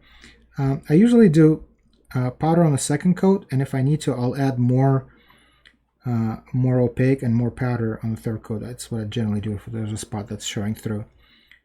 But just because I think it's just better to have more room for the fibers to get trapped into.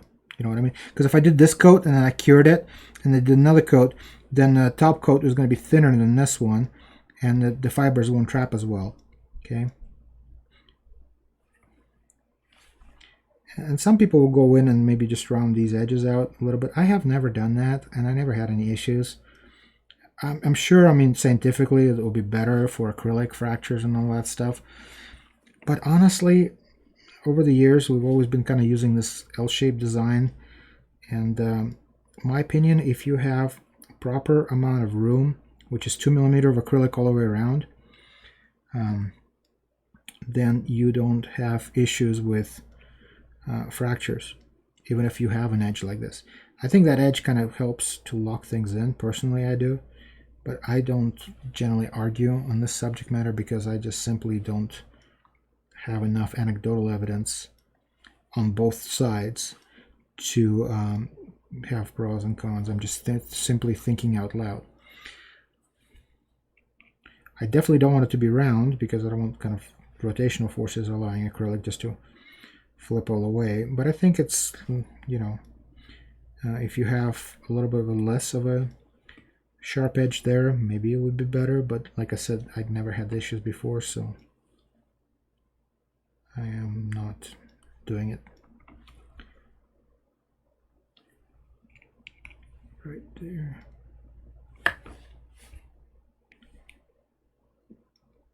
You know what, I'm not going to do the underside. I just don't, first of all, I need to add more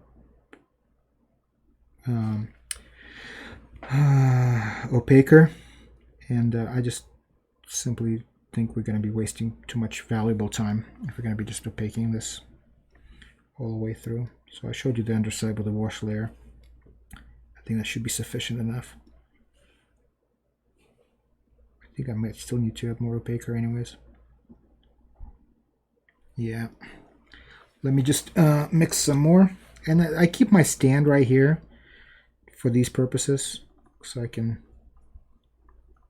spend 4 hours trying to put that in there. There we go. So I can just take a little bit more and mix it in if I need to without having to drop this. What also works well, I'll show you here in a minute. They have this these tweezers you can buy that have will stand to them, so you can grab that and use it, because this opaque is still wet. I don't want to it hitting the top of the table, you know, and kind of ruining things. All right.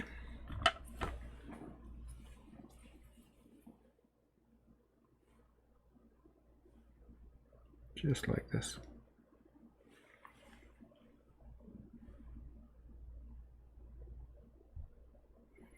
We'll leave the underside as is. Okay. What I do now is I don't cure this just yet. I'm going to take my powder, whichever powder you're using. In my case today, I think I grabbed some original shade Nature Curl fibered stuff. But all you do is you simply, kind of like salt and pepper technique, simply sprinkle it right on top. And what happens is that the powder is getting trapped in the wet surface of the opaque, which is great because you have the chemical retention, right? Chemical adhesion of the opaque to the metal once it cures, and then you have the mechanical retention of the fibers to the opaque. So when you go to actually cure acrylic on top of this, it will have both mechanical and chemical retention as well, which just creates a much stronger bone, in my opinion, because I did some testing and it looked like it was stronger. Because when you try to break things apart, if you don't do this sprinkle technique, acrylic usually just breaks off from the opaque. But if you do the sprinkle technique, it breaks off together from the metal and takes a lot more force. And I do this a couple of times because what happens is just the moisture will absorb the acrylic and then it will seep through a little bit, and then I just add more to it. And I think we got just about right. And also the added benefit to this is oftentimes when I used to do opaques, if you cure it but you don't wipe off the top layer, and the top layer usually was like leftover pigment, because you had the the matrix and the pigment. When things cured, sometimes there was a bit of a pigment still left on top, and you had to wipe that off, because if you didn't, when you go to process acrylics, you ended up having that pigment flow in the acrylic and just kind of look messy. But with this, it kind of locks everything in place, and you don't have to worry about any of that pigmentational changes. Okay, so I think this is pretty good. Just blowing off the excess here. Okay, and now I'm just going to cure that. Actually, I'm going to cure this for 3 minutes, because to me that's a final cure. And at that point should be good to go. And if you need to go back in and reapply things a little bit, it's not a problem. Just do the same thing, just apply a little bit more, not primer, but the opaque, wet opaque, and just sprinkle more powder to it, and then you're ready to go. Okay. While this is happening over there, let me put this aside.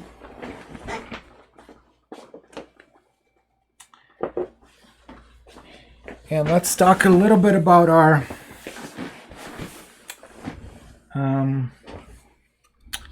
composites. So here I'm using a heated palette, which they don't manufacture in this form. This one was made by me. I took a Renford palette with a stone slab, and I've adhered a coffee warmer, USB coffee warmer, to the bottom of it. So it heats things up pretty well, about 50 degrees Celsius. I usually use this one for when I travel. When I'm here at home, I use this. It just plugs in. It has two settings, 40, 45, and 50. This is more precise. This one's better when you're displaying things, when you're teaching things, because it's got a bigger surface area. But at home, I use something like this. I bought this on eBay. I think it costs about 70 bucks. You can have better versions of these. Obviously, it's going to be more expensive, but this is the one I did. This one didn't stay in very well. I had to put a little bit of putty, so this plate didn't rotate too much. So hopefully I'll be able to get it back in, because it just would spin around. But like this, it works pretty well. Okay. So the first case we're going to be working on is a digital denture. So this one I actually didn't do reduction digitally. I did this. No, I did do reduction digitally. Sorry, I'm lying. I'm a big liar. I did the reduction on this side, because you can see there's a lip right here. And then I went in. That's the reason I got confused, because I didn't see the lip on the bottom. I actually went back in and I reduced right at the tooth area by hand. Okay, so I used the printed resin from Dreve. I don't know the proper name to pronounce it. The resin was provided to me by Julian from Swiss NF, and big thanks to him. And the teeth I'm using here are Vigo teeth from Vita. These are the new ones. So I designed the case digitally, printed the base, already reduced on one side, bonded the teeth in, and then went back in and just adjusted the marginal region zone of things. Okay. Now, our bar at this point is fully opaque. Well, except this side, I didn't touch this side. But you see how the surface is? It just got nice kind of a rough surface with acrylic powder on top of it. So it's going to make things a lot easier to bond to it. So this is my technique pretty much for all of my acrylic bars. Now, if you're doing a composite bar, you wouldn't do this. So usually I don't use pink. I usually use white. But also because, you know, you have crowns, it just looks, the color looks better. And now I'll use the same metal primer, but use the 2 or 3 layers of the white opaque on top of this if I'm doing like a thimble bar or something like that. Okay. Any questions on this one? We're all good? All right. Now let's talk about a heated palette. Why is my palette heated? Why do I need to heat my palette?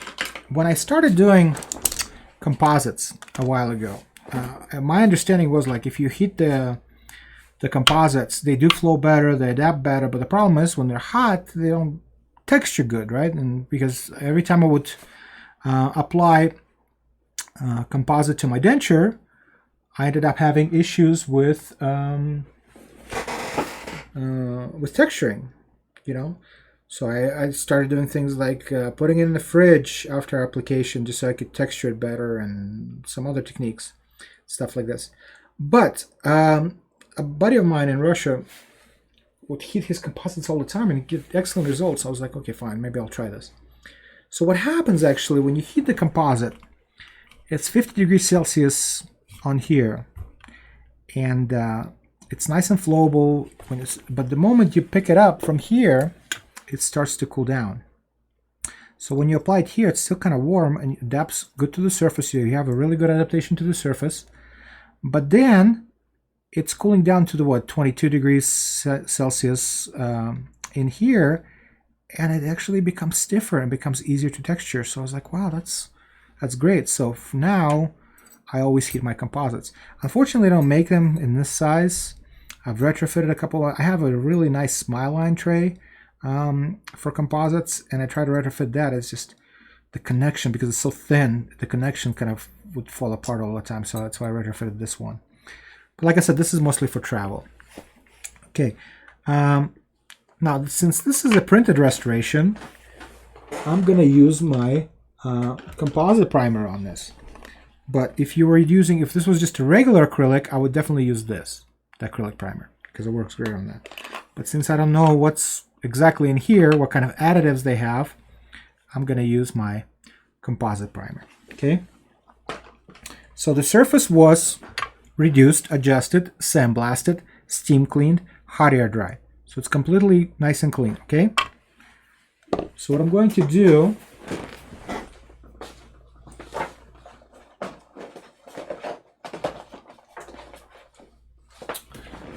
is I'm actually going to put a glove on. So I'm going to use a gloved hand, just so when I'm working with this, I am not going to create any issues with contaminating things with my dirty fingers. Okay. So first things first, you need to apply your primer, and for that you can use these dishes. That are fine. They're not going to get melted or anything like that. They work pretty well. Just a couple of drops should be enough. And you want to make sure you're using clean brushes. So what I generally do is I have one of these alcohol little things that I keep around, and every time I use on something, I'll just clean it up. So like if I was using this for an opaquer, I'll clean it up, and I'll just wipe it on something dry like this, and set it aside and grab another brush while this one's drying. Okay. So this one's not sure if this one was clean or not. Do I have a clean one here? Yep, I do. Okay. So here, I'm just going to grab my primer. And on one screen, I'm showing that my link went dead, but on the other one, it looks okay. So I don't know what's going on. Because I have an app running on my on my iPad, and it shows like it stopped transmitting, but the actually on the internet on my screen on the computer, it shows that we're doing okay. So if you guys see something, if it's not working, you might need to re-upload on your tablet or phone, which I just realized some of you might not hear me, but you probably have figured that out by now. So I'm just applying it all over the surface that I'm going to be applying. I don't need to apply it on the teeth, just at the margin, okay? Because I'm not going to be applying composite on the teeth, right? Okay, so it looks something like this. So at this point, I need to light cure this for 1 minute. So I'm going to put this in my Libel I Do and light cure it for 1 minute.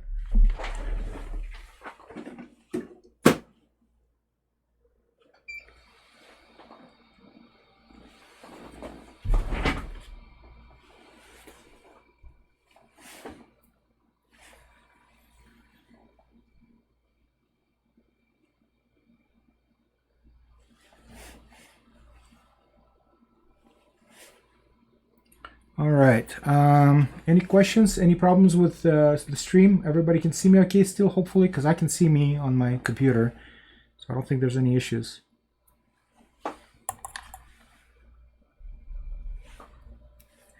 Okay. Now, the colors that come with the kit, you're going to have your light bodies and you're going to have your heavy bodies. So your light bodies are going to be gum light body 1, gum light body 2, and gum light body 3, as well as the clear, okay? And the same thing with heavy bodies. You'll have 1, 2, and 3 and clear. The things that I use mostly are going to be 1, 2, and 3. These are my go-to colors in my heavy bodies. Okay, this is what I generally use, these 3. Okay, if I need to adjust the colors, if I need to make new colors, I usually mix these 3, and I will add, what I will add into those colors is I'll actually add luster paints. Okay, so I actually did this morning. So by mixing different luster paints into my acrylics, into my, not acrylics, not what I'm smoking today, into my composites, I'm able to achieve all these different results. So oftentimes we're asked, like, you know, what do I do if I have a patient that's got ethnic gingiva? This has been quite an often case lately. I've been asked this question a lot. So what I generally use here is that my Nature Acryl comes in 3 darker shades, and they're called mild, moderate, and heavy. So 20, 21, and 22. Okay, I don't usually use 20 because it just doesn't look that much darker than I need to, but obviously it can be used for that. The 2 go-to shades are 21 and 22. The one that I use is 21 most of the time. Okay, this is my go-to shade.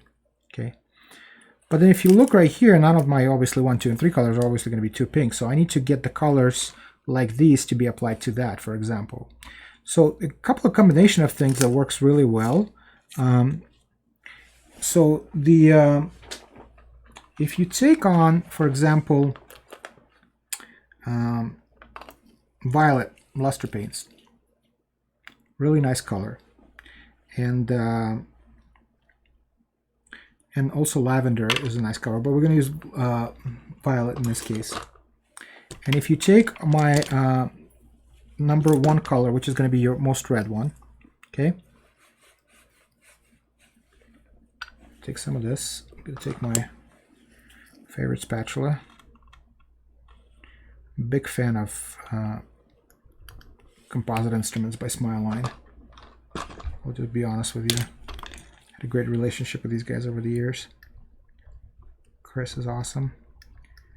Okay, so you see how I apply it to the heated palette, and just absolutely right away it just becomes nice and pliable, like really, really soft. So it makes things a lot easier to mix, right? So by simply applying a little bit of violet luster paint and mixing things around, you get a different color, obviously. And that's the way the system was designed. I mean, they have the three basic colors that they sell, and then simply by addition of other things to it, you can create the shade that you need. So if I need this to be a little bit more violet, it's not a problem. Just add a little bit more.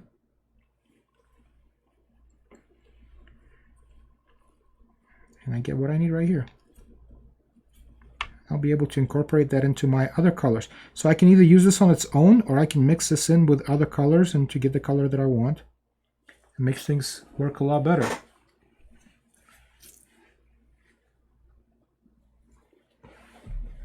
All right. Oops.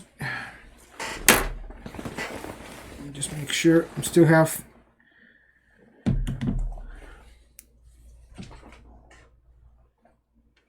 Yeah, looks like we're still live. That's good. All right.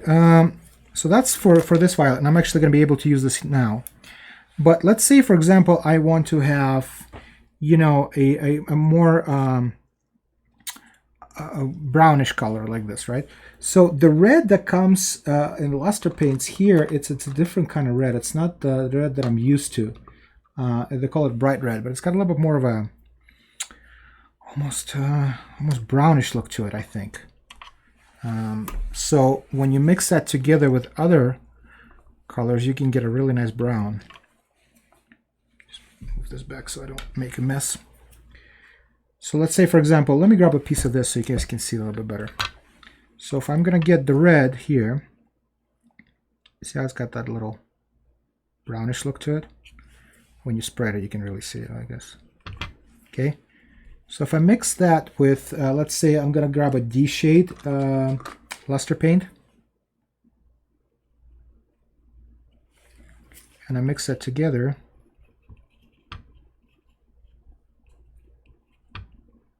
almost get like a chocolate look to it, right? So that's what I'm going to do. I'm going to just show you guys what I do. I'm probably not going to use this color. I'm going to use the violet, but I'm not going to use this one. But just so you guys know what to do when you get a case where you need to be using darker colors. So once again, I'm going to use my number 1, which is my darkest paste that I have. And if you need to go lighter, you go either 2 or 2 or 3.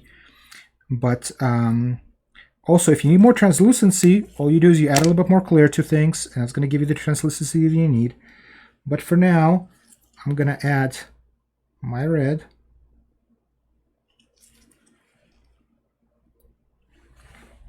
And I'm going to add my D.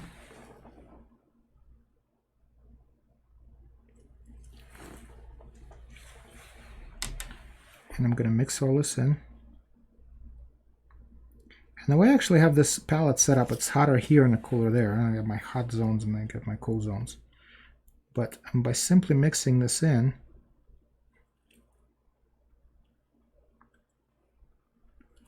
I'm getting the colors that I want. So this is more brown, okay? And if I want this to be more violet brown,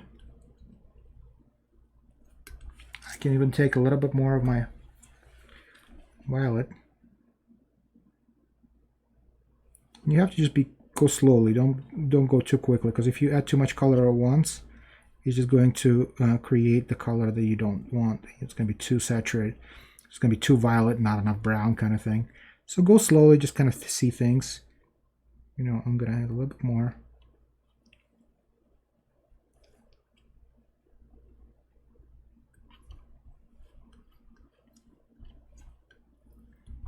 You get the recipe that you want, and then you can just write this stuff down, you know, how much percentage wise I'm using of each material to get the results that I want. And then that's what you get. Sorry, I'm going to add a little bit more violet from this one. That looks about what I want. So that's just how easy it is to get the colors that you need for your restorations. And what to do, they actually, in the kits, they have little cartridges you can use to kind of fill up. And you can actually put this in that cartridge and reuse it later if you need to. Which is what I'm going to do, because I don't need it for this restoration. So what I'm going to do is I'm going to put this right here.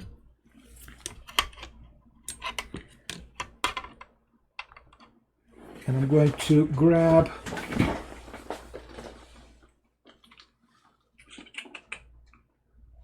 I was going to grab it, but I can't remember where I put it. Oh well. I was going to grab, oh, it's right here.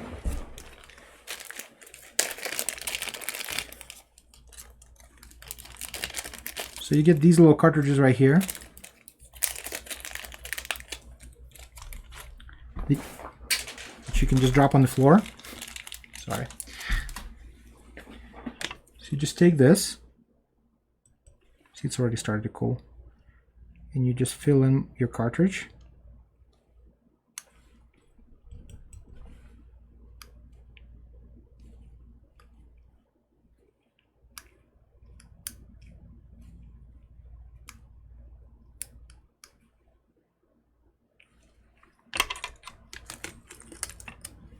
And then it's got like a little plunger.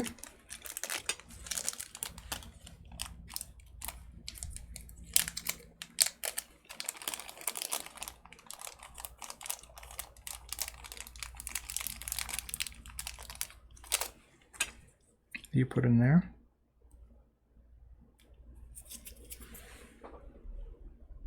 Just clean the sides off.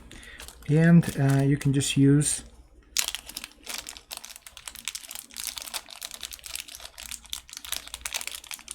a little stopper.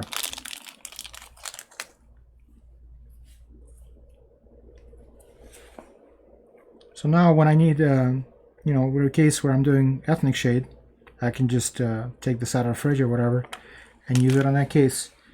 And living in Utah, I don't really do a lot of cases like that, but I do work with a prosthodontist out of in Texas and stuff like this, so I've done a few cases. All right, well, this is just the colors that I got just by mixing those different luster paints and getting the results that I wanted, so it's fairly easy to achieve. You just need to know your color theory a little bit. And for me, I don't know anything about color theory, I'll be honest with you.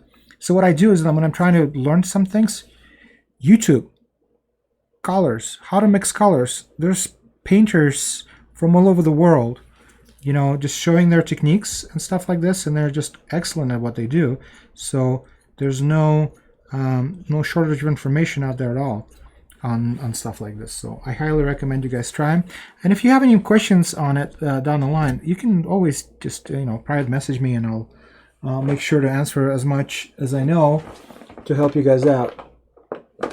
So, but it is fairly easy to do. Just clean this up a little bit so I don't have the color mixture thing going on. All right, so we have our number 1, which is going to be our most red. Right here. We have our number 2. Where did I put number 2? Sorry. Give me a sec. It's right here. So it goes from darkest to lightest on this system. So 1's the most red, and 3 is the most light. And 2's got a little bit of I've got a violet to it. So it's a little bit of a different, and supposedly the light bodies match the shades of the heavy bodies. They kind of do, but not exactly. And I think that has to do with the fact that the consistency of the colors is a little different. So if you look right here, so got light body and heavy body. This one's color is a little bit more saturated just because of the liquidity of things, I think. So, and then you can just mix things by percentages to get what you need. And I've kind of made like a 50-50, 75-50, just to get the results that I want to. So I oftentimes, what I will do, see how nice and soft that gets? I'll mix my 1 and 3 together, and I'll mix my 1 and 2 together. So if you take my 1,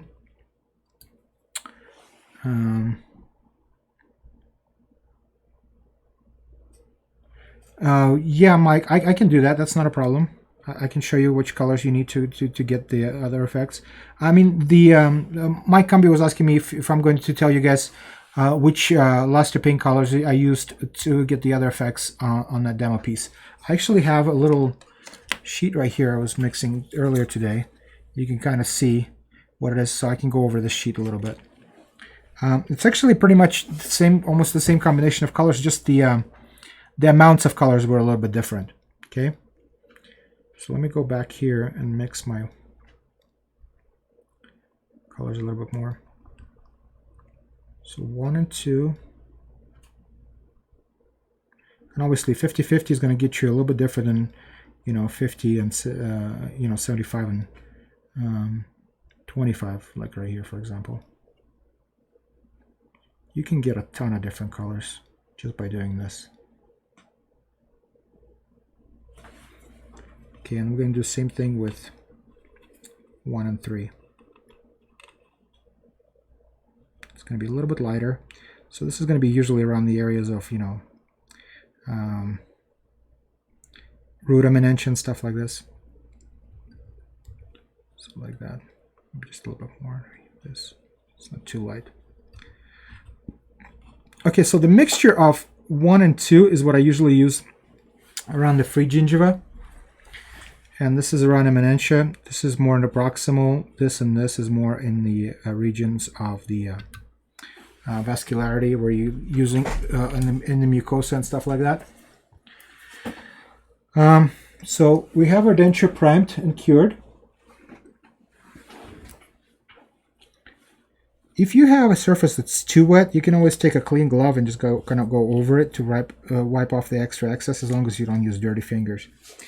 But now at this point, actually I like to use this smaller spatula right here also. You can start applying your colors. So I'm going to use number 1 to go right into interproximals.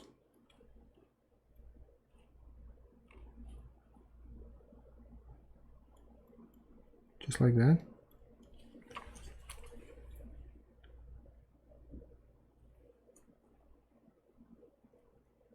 On both sides of the tooth.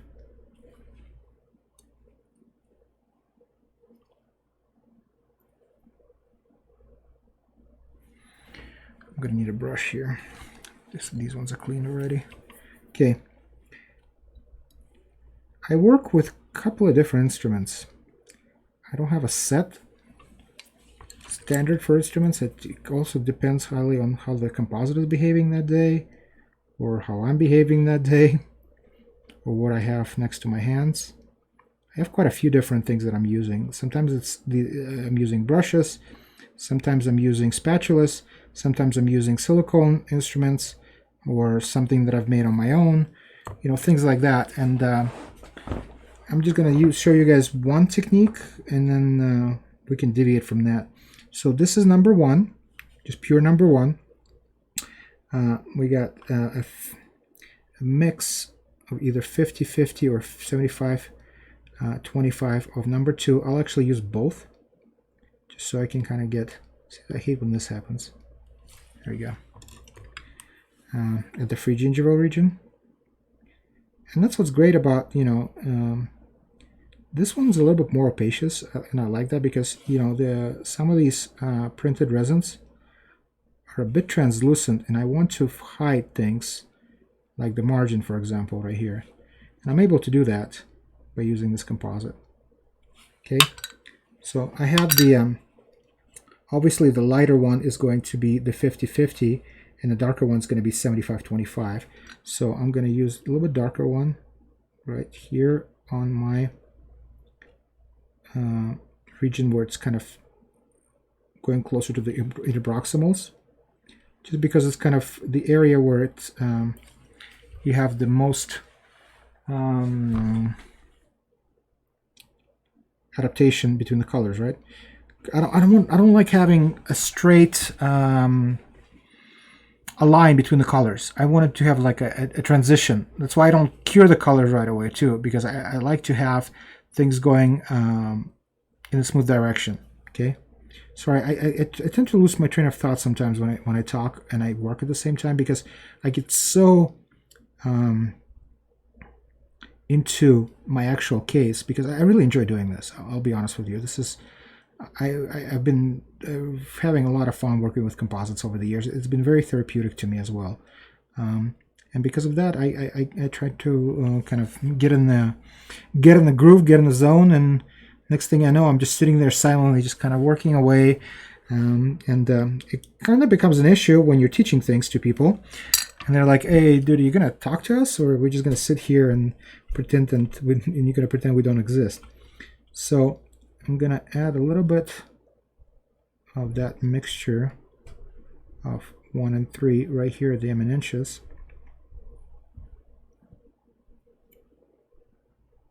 Just like that. And you see, as soon as I start taking it off the palette, it starts to become stiffer, and it becomes a lot easier to get things adapted. And here I'm using 1 again.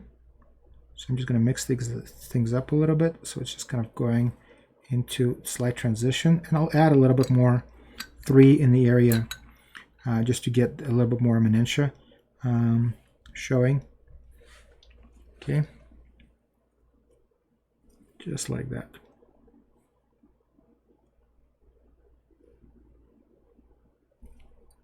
All right. And here at the very top, you see I'm also using my glove as a cleaning instrument. To the very top, I'm going to use a little bit more violet because it's more vascular and things. I think it just looks a lot better that way.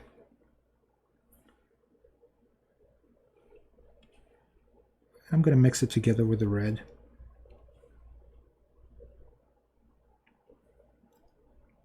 But not on the palette. I'm mixing it like right here. Okay? I'm going to transition it like this. Okay? It's working pretty well.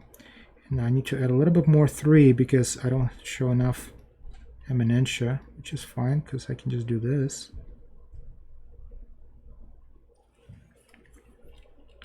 And now I'm showing just enough. Okay. That's how I pretty much do each tooth. Okay, so we're going to do the same thing here. A little bit lighter mixture, which is 50% of number 2 and 50% of number 1. If I can never get it on the denture. Come on. Okay, in approximately we're going to go, already did in proximal, sorry. Now we're going to be blending these areas within the proximals using a 25% number 2 and 75% number 1. Right there. Okay, now we're going to use our 50-50 mixture of number 1 and number 3.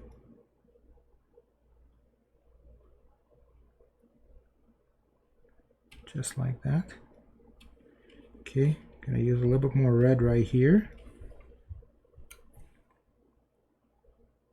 Just to blend things in a little bit. So my number 1 is my the one I use a lot because I mix it with a lot of other colors. So that's the one I usually run out of the most. So what I generally order is I order 1, 2, and 3. I use light bodies as well, but not as often as you might think. Come on, you can do this. Here we go.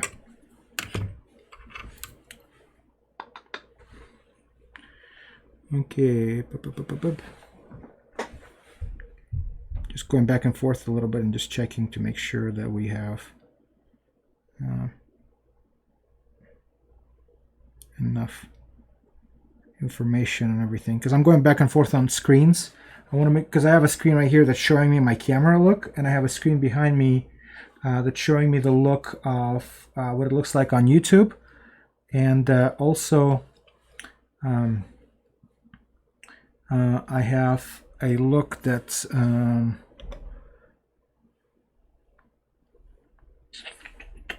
showing me the chat right in front of me. Okay, just like this. And now we're going to take my violet that I mixed earlier with my number 1. A little bit more number 1. Not this one, this one. Just add things in there and blend them all together.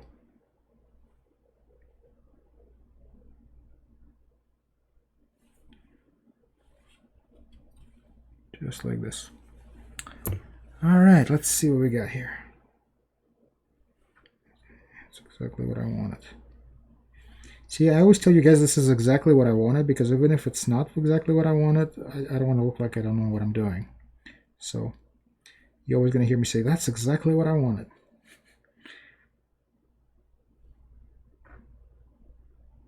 Okay. It's shaping up pretty good. Got some nice decent colors.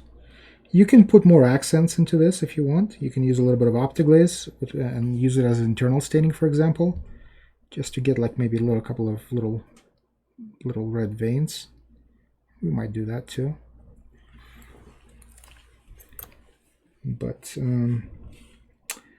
with K9, it's a little bit different because the aggressivity of the root is a little bit more pronounced.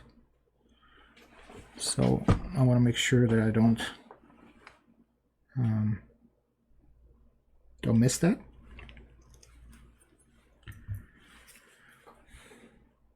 There we go. Just applying a little bit of red.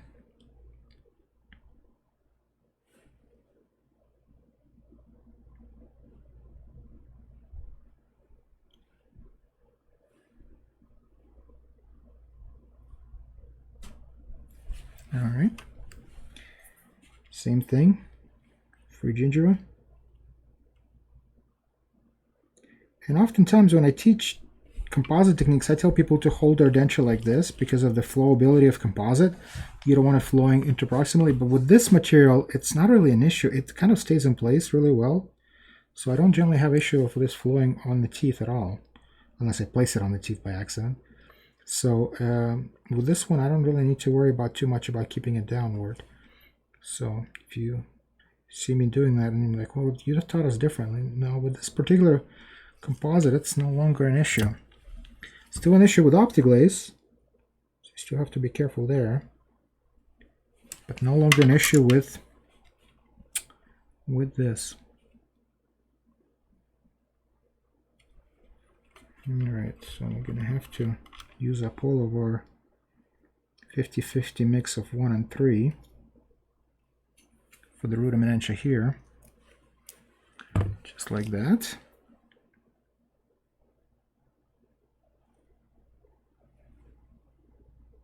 It's looking nicely.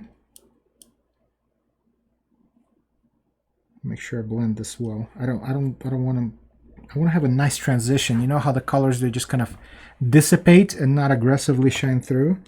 That's what I like to see. I might need to grab a little bit more red. Might not have enough here.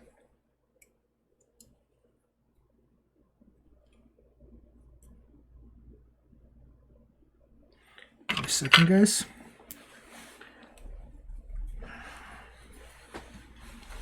Oh man, just squoze out all my violet onto my desk here by accident. Give me a second.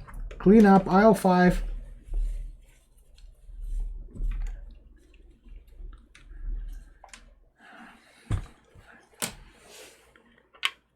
If I didn't make a mess, it wouldn't be me. It's just the way that things goes. See, like I was telling you guys, I use mostly number 1 quite a bit. That's the one I use the most. There we go. This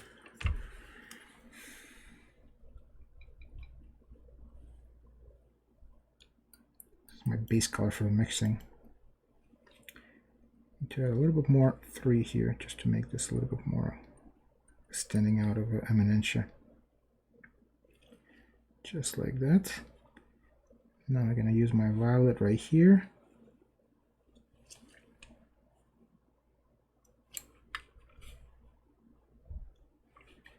And red with it as well. So the reduction on this was about 1 millimeter. Well, not about 1 millimeter, it was exactly 1 millimeter because that's what its setting was in the mesh mixer. So you can definitely do less. You can do 0.5 millimeter easily on this. So just FYI. I honestly don't know why I did millimeter, because I did 0.5 millimeter on the other one, and it looks really good. So I just probably got this done first and didn't think about it and just never got it changed.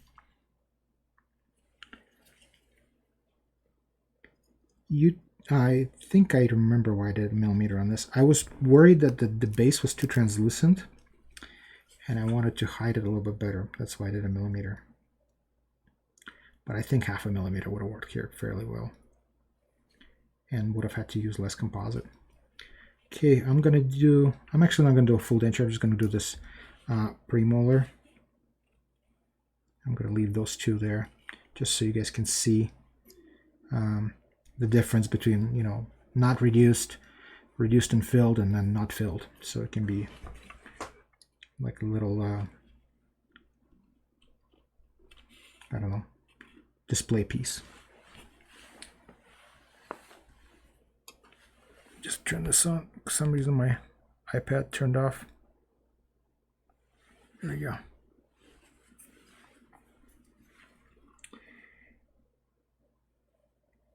Right there. Do we have any more of this? Yeah, just enough for this one tooth left.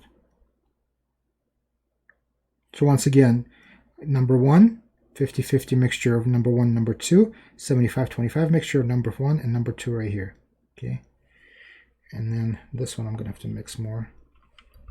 So I get 50-50 of 1 and 3.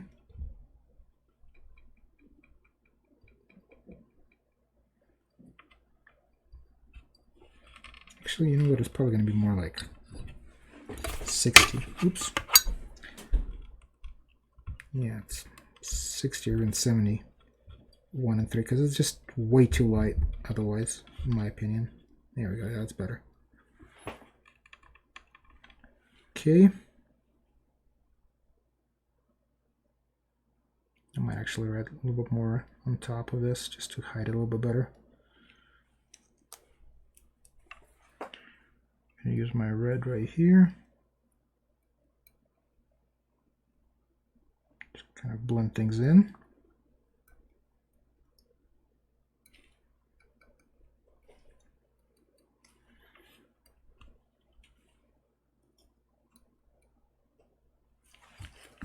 And the rest of my violet. Mix here. No, I don't need the rest. Less than what I thought I need. There we go. That's good. Blend this in.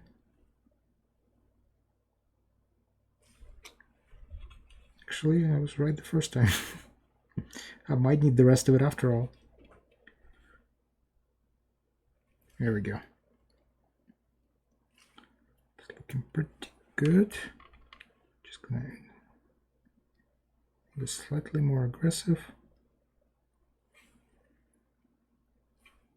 Start adapting things a little bit better at the free gingival margin.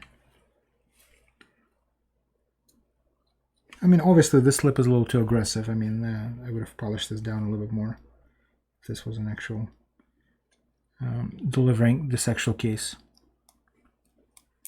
Thanks, Paul. Appreciate that.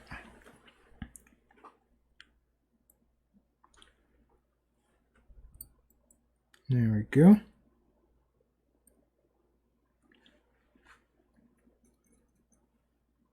Gonna leave this right here. Okay, now I'm gonna take my brush. This is done. Take my brush and I'll start kind of adapting things a little bit better, because I don't want things in the areas that I don't want them in, and I want things in the areas where I want them. I don't know if that makes any sense, but this is the way that it is. You see how the colors kind of, I don't know if you can see them in this light, but the white is there, the pink is there, the purple is there, but they're not all like, oh, there's white, there's pink, there's purple. No, they're more subtle. Because when I started doing this in the beginning, when I first started doing composites and things, I was like, okay, I need to make sure that you see my white colors from like a mile away and the pinks and everything else. And it looked which I thought looked great at the time. In reality, it kind of looked like junk because it looked too aggressive. And now things look a lot more subtle. I still think I have quite a bit of room for improvement, but I think at least I'm on the right track. But you see how the composite didn't flow on the teeth? Because it just stays so well how it's placed. Just like this. And I'm able to texture just by using a brush. I don't need a specific instrument for texturing anymore. So just brush alone will handle what I need.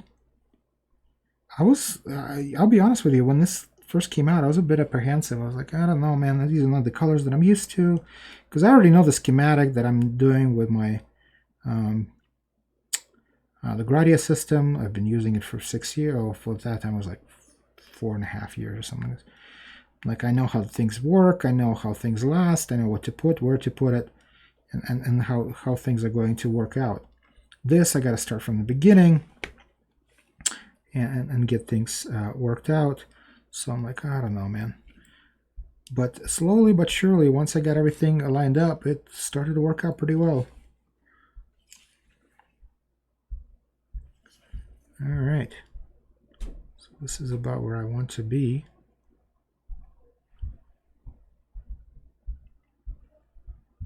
What did Mike say? You're making me want to rig up a heated tray. There we go. Easy peasy. Heater, not duct tape. This is gaffer's tape. Got some telephone wire connections and good to go. Makes things a lot easier to do. They're not that. I'm just surprised that not a company out there makes these. I mean, these work so well for what we need to, and there's going to be a lot of people doing composites and in the coming years, because, you know, digital is coming quickly and through everywhere. So I think it's going to be a necessity pretty soon. Okay, so if I want to do like a little accent with Optiglaze, I generally try to trap it in places. So let's say, for example, I've got a little bit of red right here, and I have a nice little sharp instrument that I can kind of make like a score line in there. Let's say, for example, we want to do something like right here. Okay, so I can just use a really thin brush.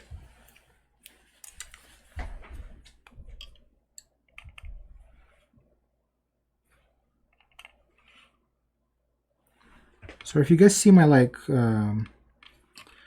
loops on top of my balding head coming through, I apologize. It's just I have been planning on using my other loops, which have a much longer working distance, but they just don't seem to want to line up today, and I ended up using these ones, so I do apologize for that. So see, I kind of embed that in there and to create some more vascularity.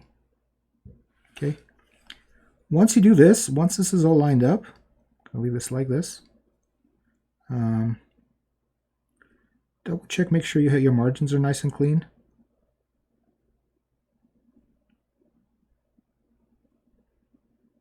Okay, at this point I have a nice texture. This is what I wanted to have, and now I'm just going to cure this.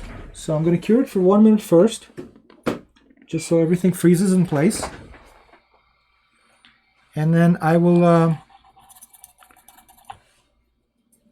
cure for 3 additional minutes once I apply the air barrier. Or in my case, the air barrier that I like to use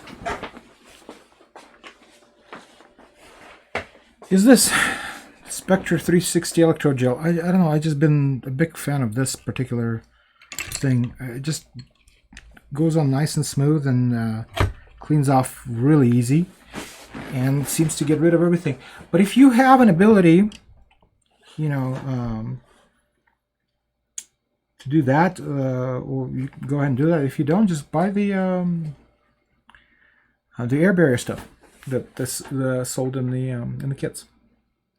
Just make sure you don't use anything like petroleum gel, because that's going to screw things up quite a bit. This is water-based, so it cleans off really easy. Okay, so you see now that this is, I froze the colors in, but they're still sticky, right? So this is what you do. You apply the air barrier like this.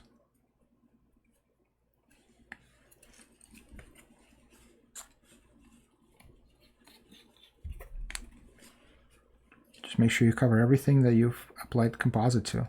But you see how the composite just hides those margins nice and well? You can't even tell this denture was printed at this point, because the teeth are actual carded teeth, and the proximals are well placed and hidden. If I was gonna like finish this up, glaze it, and take a picture, I don't think you could tell that this was a printed denture, personally.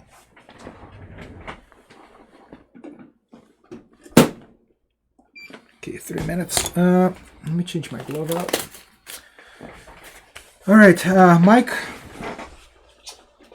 you wanted to know the color combinations that I was using.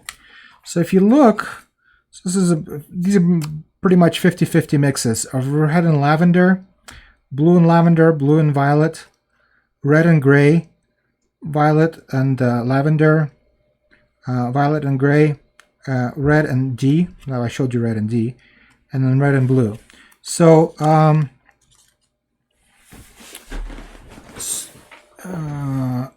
so red and gray is the one so this was red and lavender. This one's red and gray. Let me see if we can mix that up for you guys, so you can see what's going on. So hopefully I still have a little bit of my violet. And then we have my red.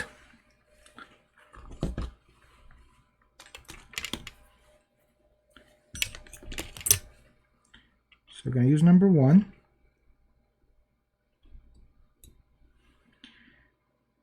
A little bit of red.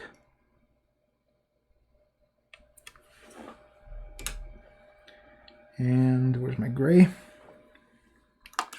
Here's my gray.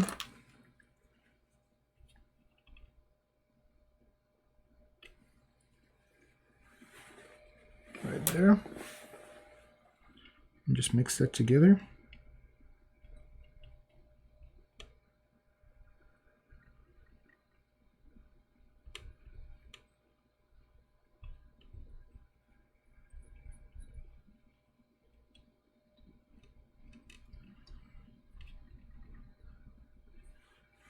So this was the other color.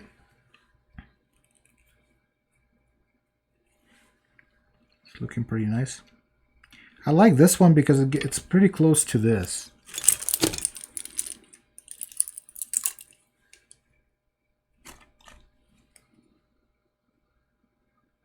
Maybe a little bit more aggressive. And you can dilute this, obviously. You can always like add a little bit of 2 or 1 and just compare things this way, the way you need to. Okay.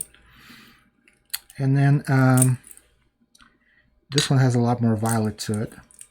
So if I was using, for example, I think this was right here, number 1. I can't remember what this was. This was, I think, mixture of what I showed you plus violet. Let me check. I'm not 100% sure.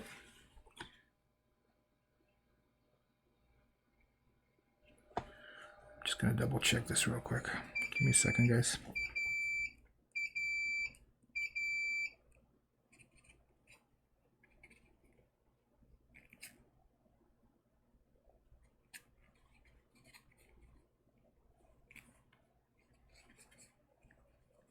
Yeah, so this one is that same mixture plus violet. And I think the last one is you just add more violet to this mixture. If I add more violet, where is it? Right here. It's going to become darker like this.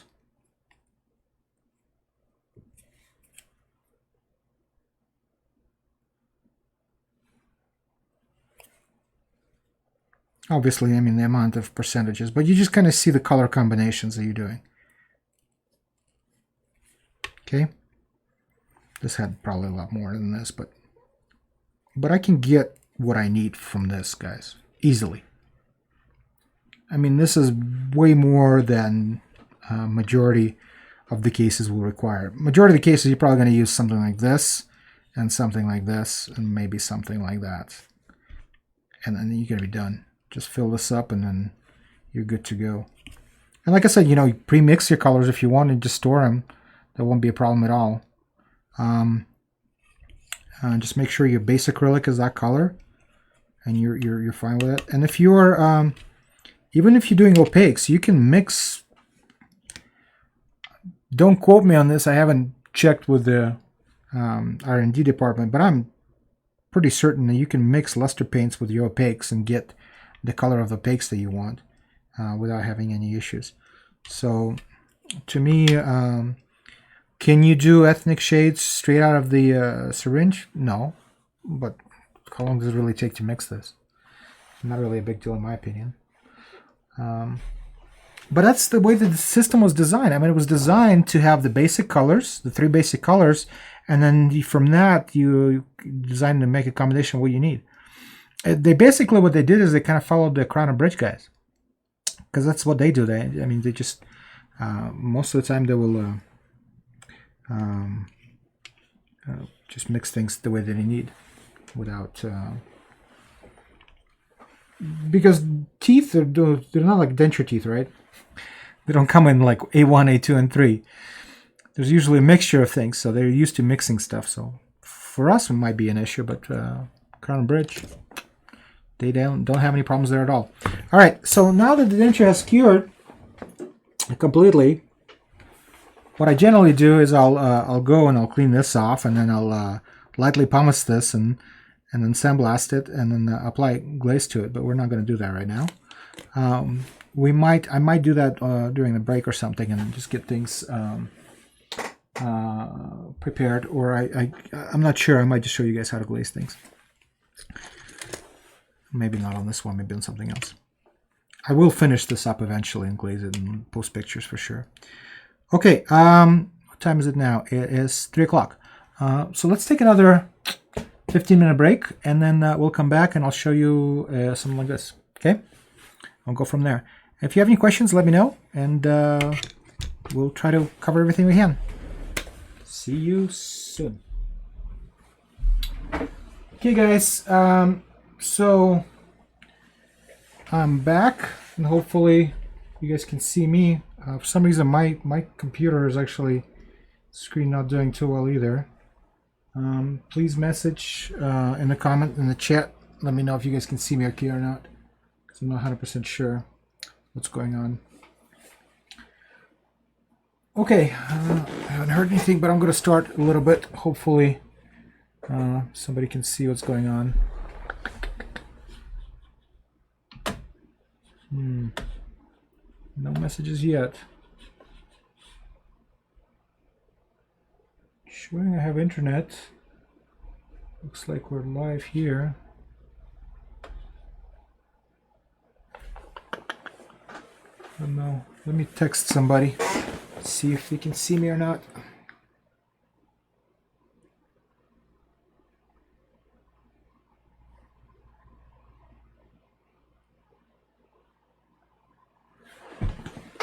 Oh, I see something coming through. Okay, good. Mike says he can see me. That's good. It's probably just my internet that's being a mess. Okay, so here we have a prototype. This one's printed. But you see the reduction was done on this end. It was done, just printed. And here I've actually reduced things a little bit more by using a burr. So first thing you do is obviously the same thing. Apply the primer. And I'm using Composite Primer in this case. And you see I have like a little butt margin right here. Just so I have a nice and clean stop. I'm also going to just apply half an arch. Just like that.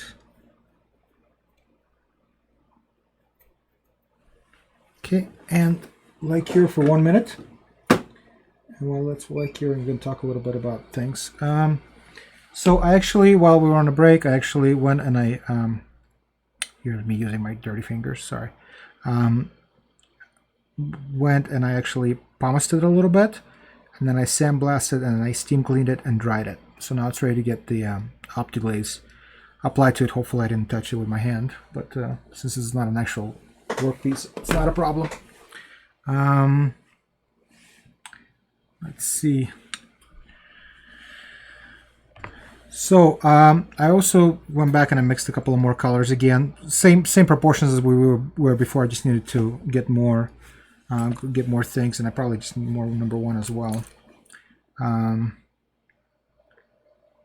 Takes a while to get the messages, guys. Sorry. Something's up with YouTube. Maybe it's them, maybe it's me, I'm not sure. But let me put a glove on again.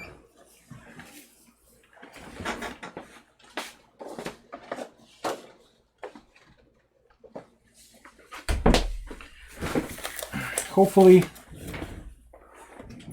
you guys can see okay, and this is somewhat interesting to you guys, because the last thing I want to do is bore you to death. Okay, so now we're ready for application. A couple of things I do first. I try to check and see if things are just going to work by using just paste. Is it, depending on the color, sometimes it hides things enough, and sometimes it just we need to block things out. So if I'm going to take something, I'm going to take a medium translucency. I'm going to apply things, and I'm going to see if it's going to be too light in comparison to this. And you see how it is a bit lighter. I'm sorry, I'm out of frame. My bad. So it's a bit lighter if I do it like that. So what I'm going to do is I need to block out this light color first. And to do that, I'm going to use my light bodies. So I'm not using my opaques to block out, I'm just using light body. So light bodies also come in 1, 2, and 3, right? So 1 being the darkest, 3 being the lightest. So what I'm going to do is I'm going to mix my 1 and 3 together just to see what kind of color I'm going to get and the consistency that I'm going to get.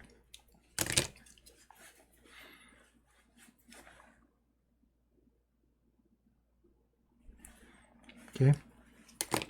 So by mixing these together, like, is this too dark? Is this too light? And usually 50-50 of them end up being kind of close to what you want, because I'm used to using number 32 from the Gradia kit, and I usually mix number 32 and 36 together a lot of times. So we're gonna run a comparison. Here's number 32, and you can see that's pretty close. It's just the old Gradia system has a little bit more of a brown tint to it, and this one's got more of a more pink to it. But the color mixture is pretty close. So what I'm going to do is I'm going to just apply it, and then I'll just spread it with a brush. And this will be my sort of like an opaque layer, to be honest with you. But it's not really opaque, but I'm using it almost as an opaque, just to hide that white.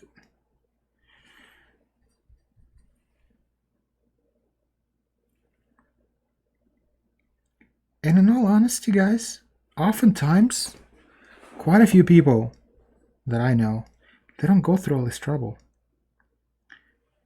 It's a prototype. I mean, it's not like it's a permanent restoration. This is what they're going to wear for, you know, a couple of months max, hopefully, just when they're trying out the bite and everything else. It's simply for that. It doesn't need to be highly aesthetic. And actually, they prefer it not to be highly aesthetic, just so the patient comes back. So for them, it's like they don't care if it's blocked out enough or not. They'll just take one color and just cover it up and good to go. It's somewhat pink. It's good to go. So I am not saying I'm against that. I'm just showing you a couple of different options, just so if you need to make it like this, let's say down the line, you're going to have like a milled restoration that's going to be worn for a long time, but it was all milled out of white, and you do want to make it more aesthetic, then you know, this might be the option for you. So you have to be careful when you're working with light bodies. And if you're adding it like this, moving this direction, there's a very high possibility you're going to flow your light body onto your the tooth. So I kind of go back and forth, just kind of playing teeter-totter a little bit with this, because I don't want to. I want to make sure I get it interproximally, and I want to make sure I get enough to the DEJ, but at the same time, I don't want to. I don't want to get it on the tooth, and I didn't mix enough material, so I'm going to need to mix a little bit more.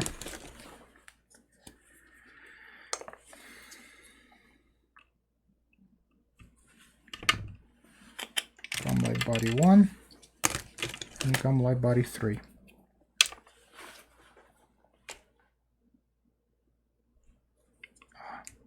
Too much 1, that's okay.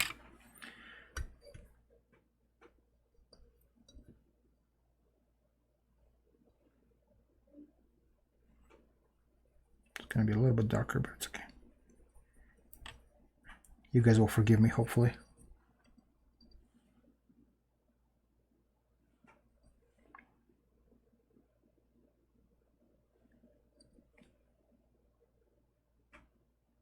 Just like this.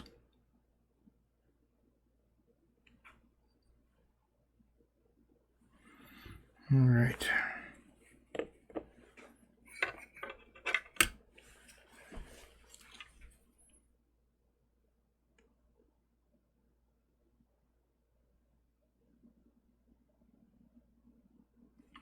Okay. So I see pretty much got everything sort of blocked out. Close as I want it to. And this one has a reduction of 0.5 millimeters instead of 1 millimeter, so it's a pretty minimal reduction. And you'll see that even with that little reduction, you're able to get the results that you want without having to compromise on things color-wise.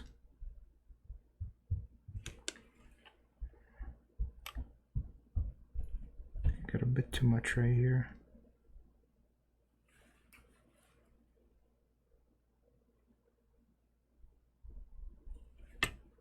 I don't want to have full contour, you know, with this stuff. I just want to make sure I block out enough enough white with it, because if I have full contour, I won't have any room to add my second layer to. But I think I'm getting there pretty well at this point. Right there. Obviously closer to the tooth is more important, that away. And canine can have a lot more white showing through because of the eminentia. But I think this is where I want to be right now. And if it's not enough, I can always just add a little bit more and secure this. It becomes a bit difficult to control once you get things too flowy. I'm using my step light feature right now just to kind of freeze everything in place. Okay, because I want to make sure I don't have it flowing away too much. Okay, I'm going to put a little bit more right here.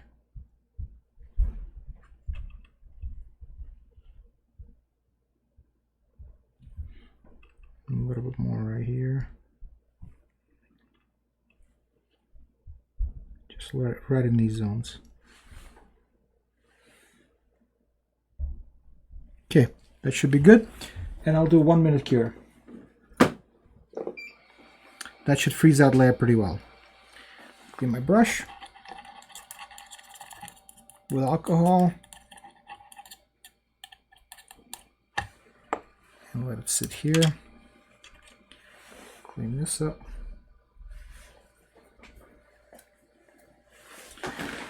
All right, any questions so far? Nope, we're doing good. Excellent. We're kind of on our last portion of these things, so hopefully you guys are not too tired. I know this is a very long webinar. This is usually how long my courses take and stuff like this. I teach full day courses. But GC has asked me to do this and kind of explain things and everything else, and I didn't want to just kind of shortchange you guys.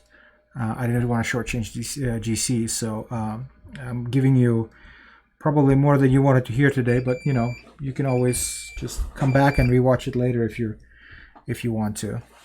Okay. Okay, so now that this is cured, we're good to go. So a lot of people will just take like a mixture of 1 and 3 or 1 and 2 like this, for example, and they'll just put it on.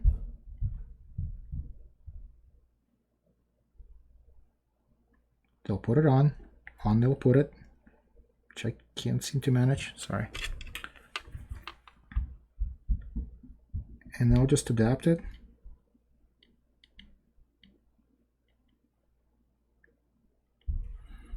And be good with it. Which is absolutely fine in my opinion. I mean, you don't need to go overboard. I mean, technically, you don't even need to do the first layer. Because if you do, if you apply it, okay, so it'll be a little lighter than what you need. And that's it. That's the only thing. So if you take like number 1, it'll be lighter in some areas, darker than the others. And that's the only thing you're going to see. So with prototypes, it's not a big deal. If you want to go with one color and don't even want to do the first layer, that's absolutely fine. And a lot of people get really good results just by doing that. I wanted to show you guys a more, you know, in-depth way, which is just the way it is, right?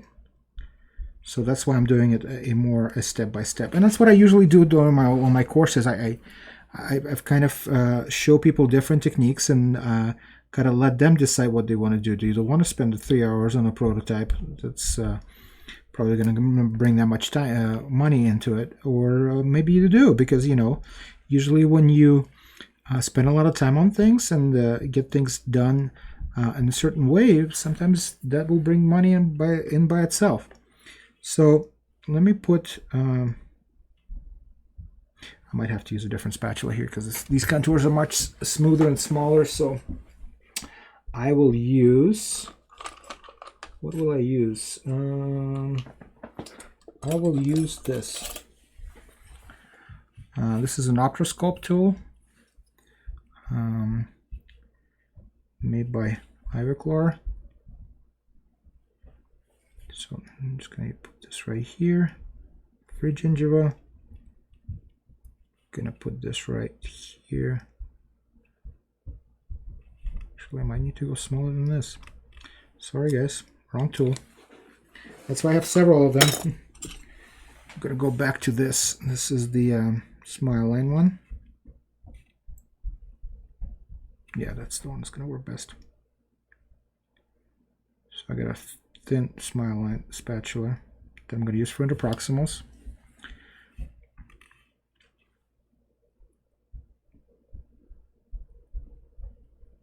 Because when you're dealing with smaller teeth, it's a little bit more difficult to manipulate things. You do end up getting things in places where you don't need to be. Like that.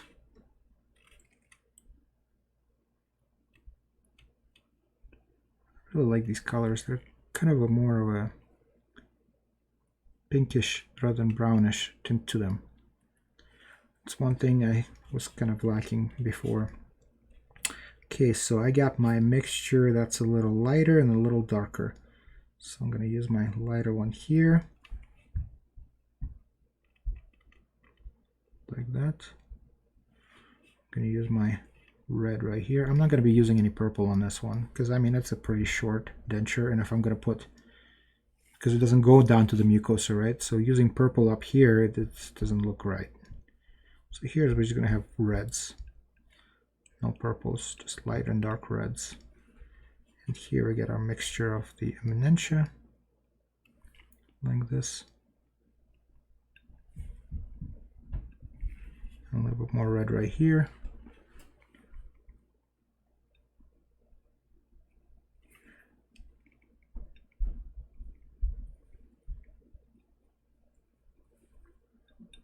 And that should be good. And just move on to the next one.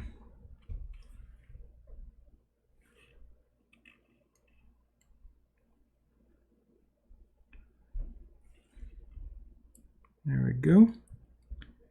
So I got number 1, free gingival mix.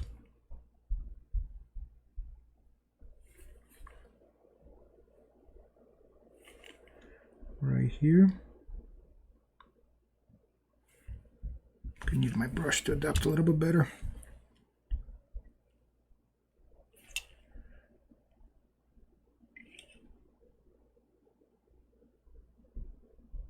Good. That's exactly it.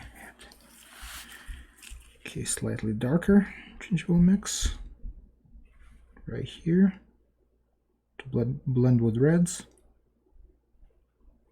Eminentia mix.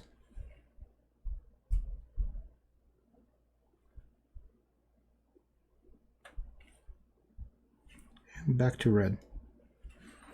So nothing too fancy. Or actually, comparison to prototype Gingiva, this is pretty fancy.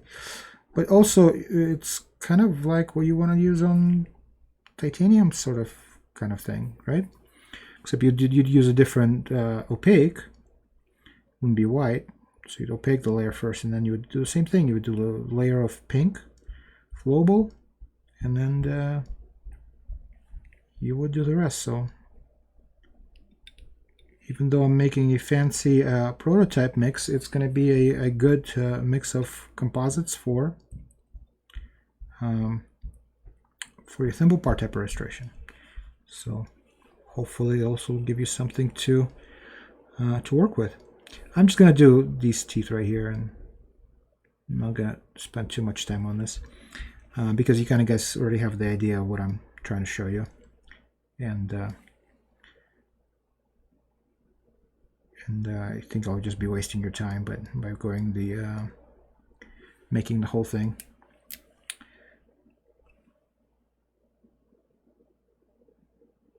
Okay, a little bit more on eminentia, because it's a canine, like that, and then just the red one right here.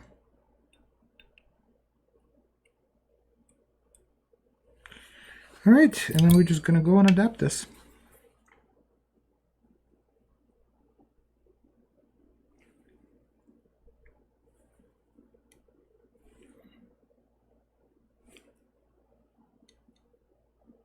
Make sure you get it nice and well adapted and approximately.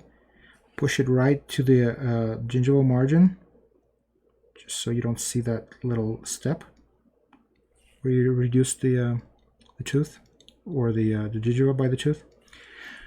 And then just adapt things here and make sure you have a nice interproximal for gingival roll. So it's not too bulky, but also not too flat, because you want it to be cleansable. But you see how you have that butt margin right here, and it adapts really nice and flush against it. But also when you go to polish it, it's going to make sure that it's got a nice polish and seal to in this area, in this region. Okay. Works pretty well.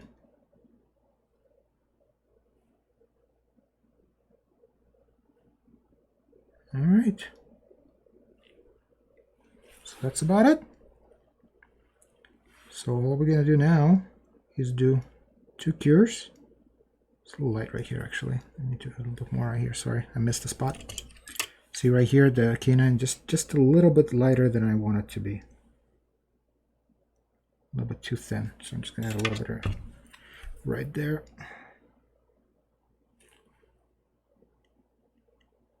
That's good, just like that.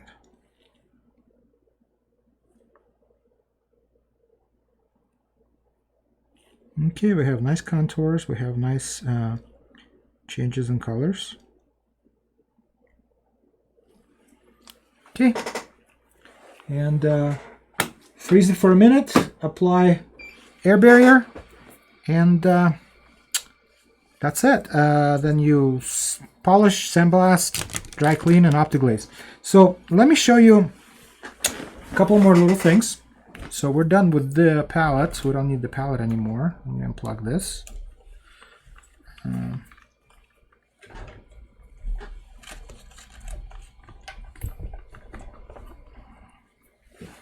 I doing here? Too many wires. Let me move this.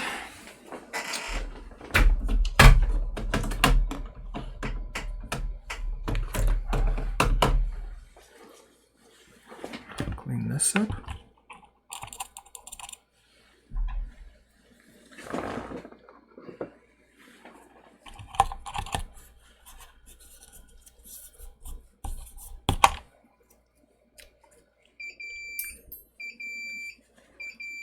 Alright, I don't need to show you guys the other steps on that prototype for the cleaning and processing it. Same as I did on the pink denture. But what I did want to show you guys is how I do Optiglaze application on the tooth and on the gingiva at the same time. Well, different dentures, but applying it at the same time. So I'm going to grab my kit here, and we're going to use the clear, and we're going to use white, ivory white, lavender, and a little bit of A+. Okay, do that.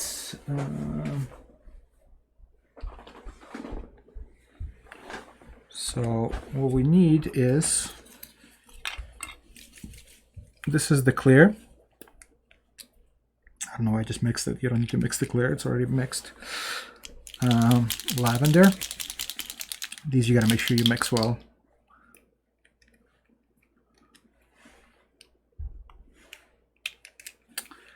A+.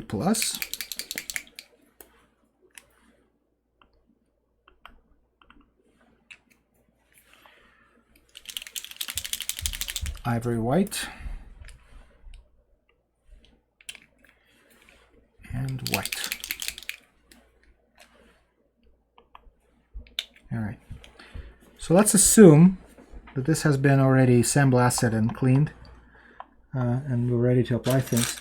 So I try to use a couple of brushes just so I don't mix the colors together, and so I can clean them. So I'll just grab a couple of brushes, and I'll just clean them in between and set them aside. So I'll just have my alcohol and I'll have my little endo thing, so I'll just clean them and set them aside when I'm done with them, kind of like this. Okay, so here's a clean brush. What I'm going to do is I'm going to take just some clear and I'm going to use it almost as a primer, just priming my canvas like this. Okay. I didn't technically sandblast this, so it's not as ready. Plus I'm putting glaze all over the teeth and some gums. You don't need to do that obviously because we're not going to be staining gums, so you have to be a little bit more careful and put it just on the teeth. But if I was glazing the this and the ginger at the same time, yeah, you would go all over the place. Okay, so I primed it, and now it's kind of sticky at this point, okay, because I kind of thinned it out and it's also becoming sticky. So what I'm going to do is I'm just going to clean the brush, set it aside. I'm going to take a clean brush. So I used to use blue on the edges, then I used gray, and then I went, when I was teaching one of the courses, one of the guys was a Crown Bridge Tech, and he's like, try lavender because it doesn't mess with the value. So that's what I tried, and using a little bit of lavender, I'm going to put it right on the cutting edges, right on the incisal area of the teeth, to show that little transparency. There's a difference between transparency and translucency. One shows translucency, the other shows transparency color-wise. Problem is I can't never remember which one does what. And since I was trained as a denture tech and not a Crown and Bridge tech, I can't remember those things. I don't use it very often. Okay, so you don't want to put a lot on there. I mean, you don't want it to like jump out at you.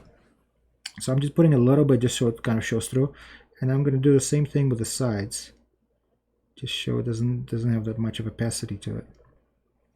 Okay. And just bring it up and down a little bit. Just bringing those teeth to life just a little bit. Just they don't look like dead pieces of plastic. All right. Might have to do a little bit on the incisal here.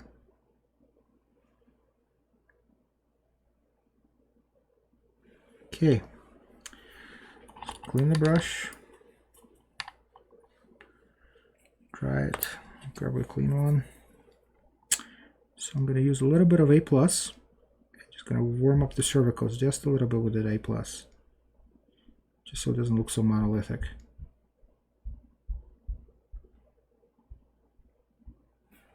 And oftentimes I don't know if I'm using enough or not enough. To me, I'd rather use too little and then go back in and just try to add a little bit more than to use too much right from the start. When I first started using this stuff, and Josh Polanski told me, who's a great car and bridge tech, he said, you know what, if you can see it, you're using too much. So that's what I kind of do. I can barely see it, so it should be just the right amount. Okay, so lavender, A+ here.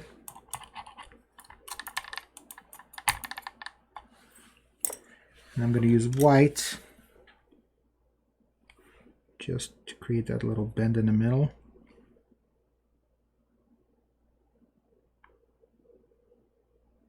Just to break up the color a little bit.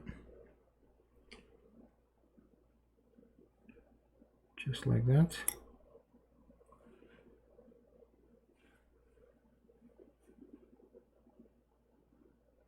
I know I used my finger to clean the brush. Sorry.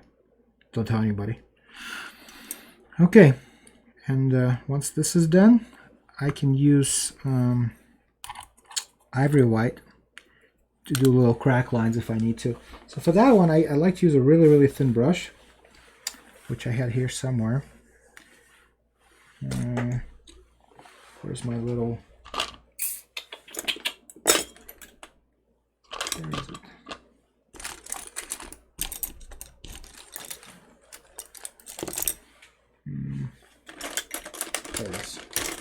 Found it. So I got a brush that I kind of just made myself, that I just cut another brush apart, and I use that for my crack lines. So I'll just put that in and just kind of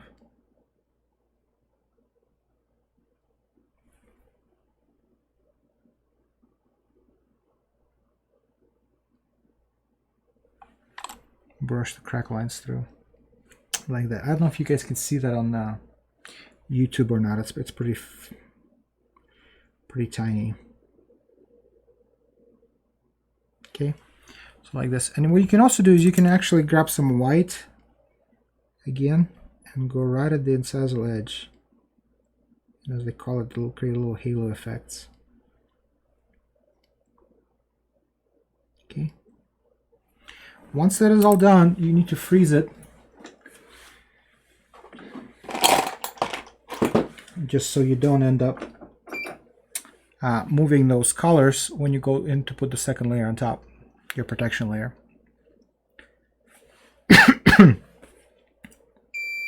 Okay, and then you take a clean brush, take some fresh clear,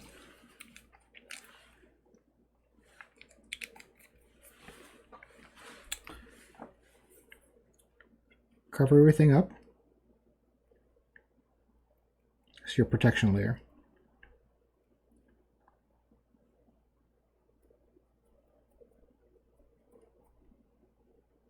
Don't go too thick, you know, you want to make sure you still have your contours.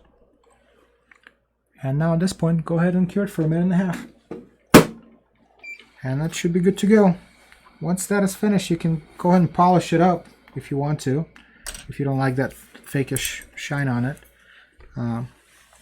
But that should be okay for the those kinds of applications. One thing I wanted to mention for the final layer, I didn't do this right now, but for the final layer, I try to use disposable brushes, because a top coat of Optiglaze, if it has any kind of what do you call it, contamination or anything else from the brush, it can prevent things from curing properly.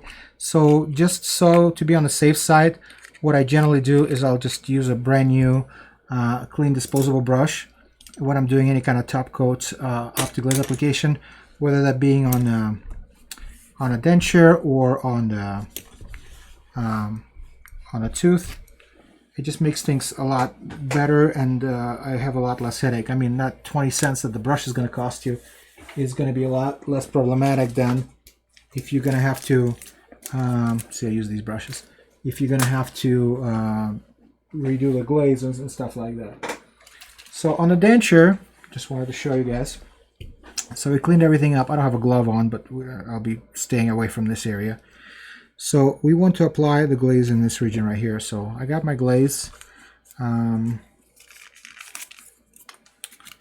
Use my, oops, almost dropped the dampen dish.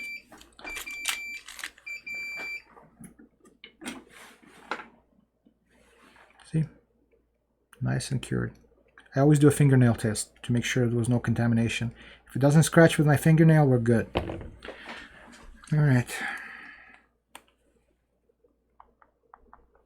So this is a regular Optiglaze. And what I do is I hold the denture like this because I don't want the glaze to flow on top of the teeth right here. So I hold it like this and I go very carefully and approximate everything like this. So what I do generally, I don't start right at the tooth. I'll just start a little bit below it and I'll work it right up to the top, just like this. See that? So what it allows me to do is still have all the areas sealed up, but I don't have a pulling of the glaze in that region. Okay?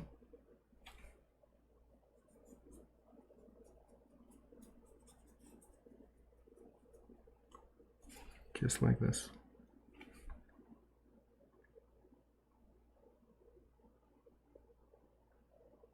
See, I'm able to seal everything, but there's no pulling.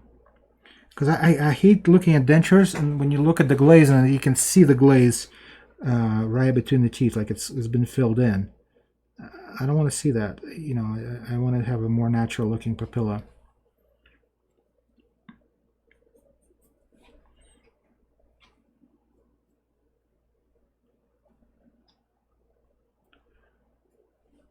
And I'm not glazing the teeth. The teeth are just going to be high shined.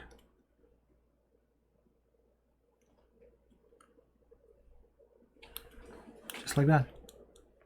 So at this point, you just cure the whole thing, and I usually just throw the brush away. Or you can reuse it on something else.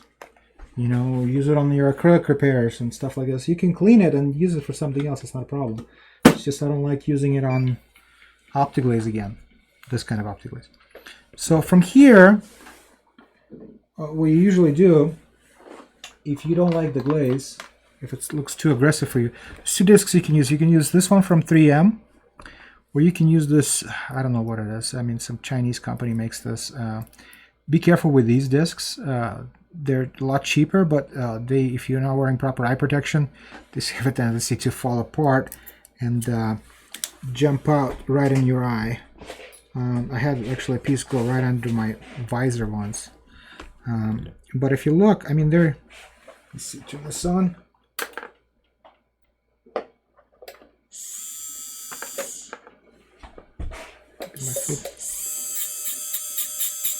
If you look, they're not, the gray ones are not aggressive at all. So when you're going, they just kind of break things up a little bit. And don't use a lot of pressure, just use very little pressure because they are harder.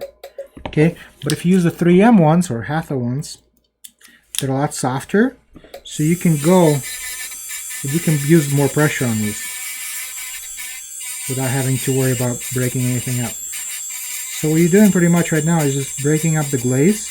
You're not removing it, you're just breaking up the top surface like this. So you're taking away that fakeish shine. You still have a nice coat of the glaze on top of things. But what you'll go back in is I'm using these really, really soft cotton. They're almost like, I don't know, you see they lose their shape, they're so soft. And I'm using palette polish.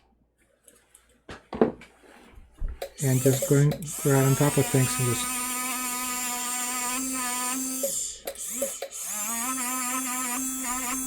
I had some in there still, so that's why I'm not reapplying it. I'm just not sure if I had enough or not. But now you see how it polished it up, and it has a nice like a polished denture shine instead of that really, really aggressive glaze shine to it. And you still have nice details and translucency and whatever in there.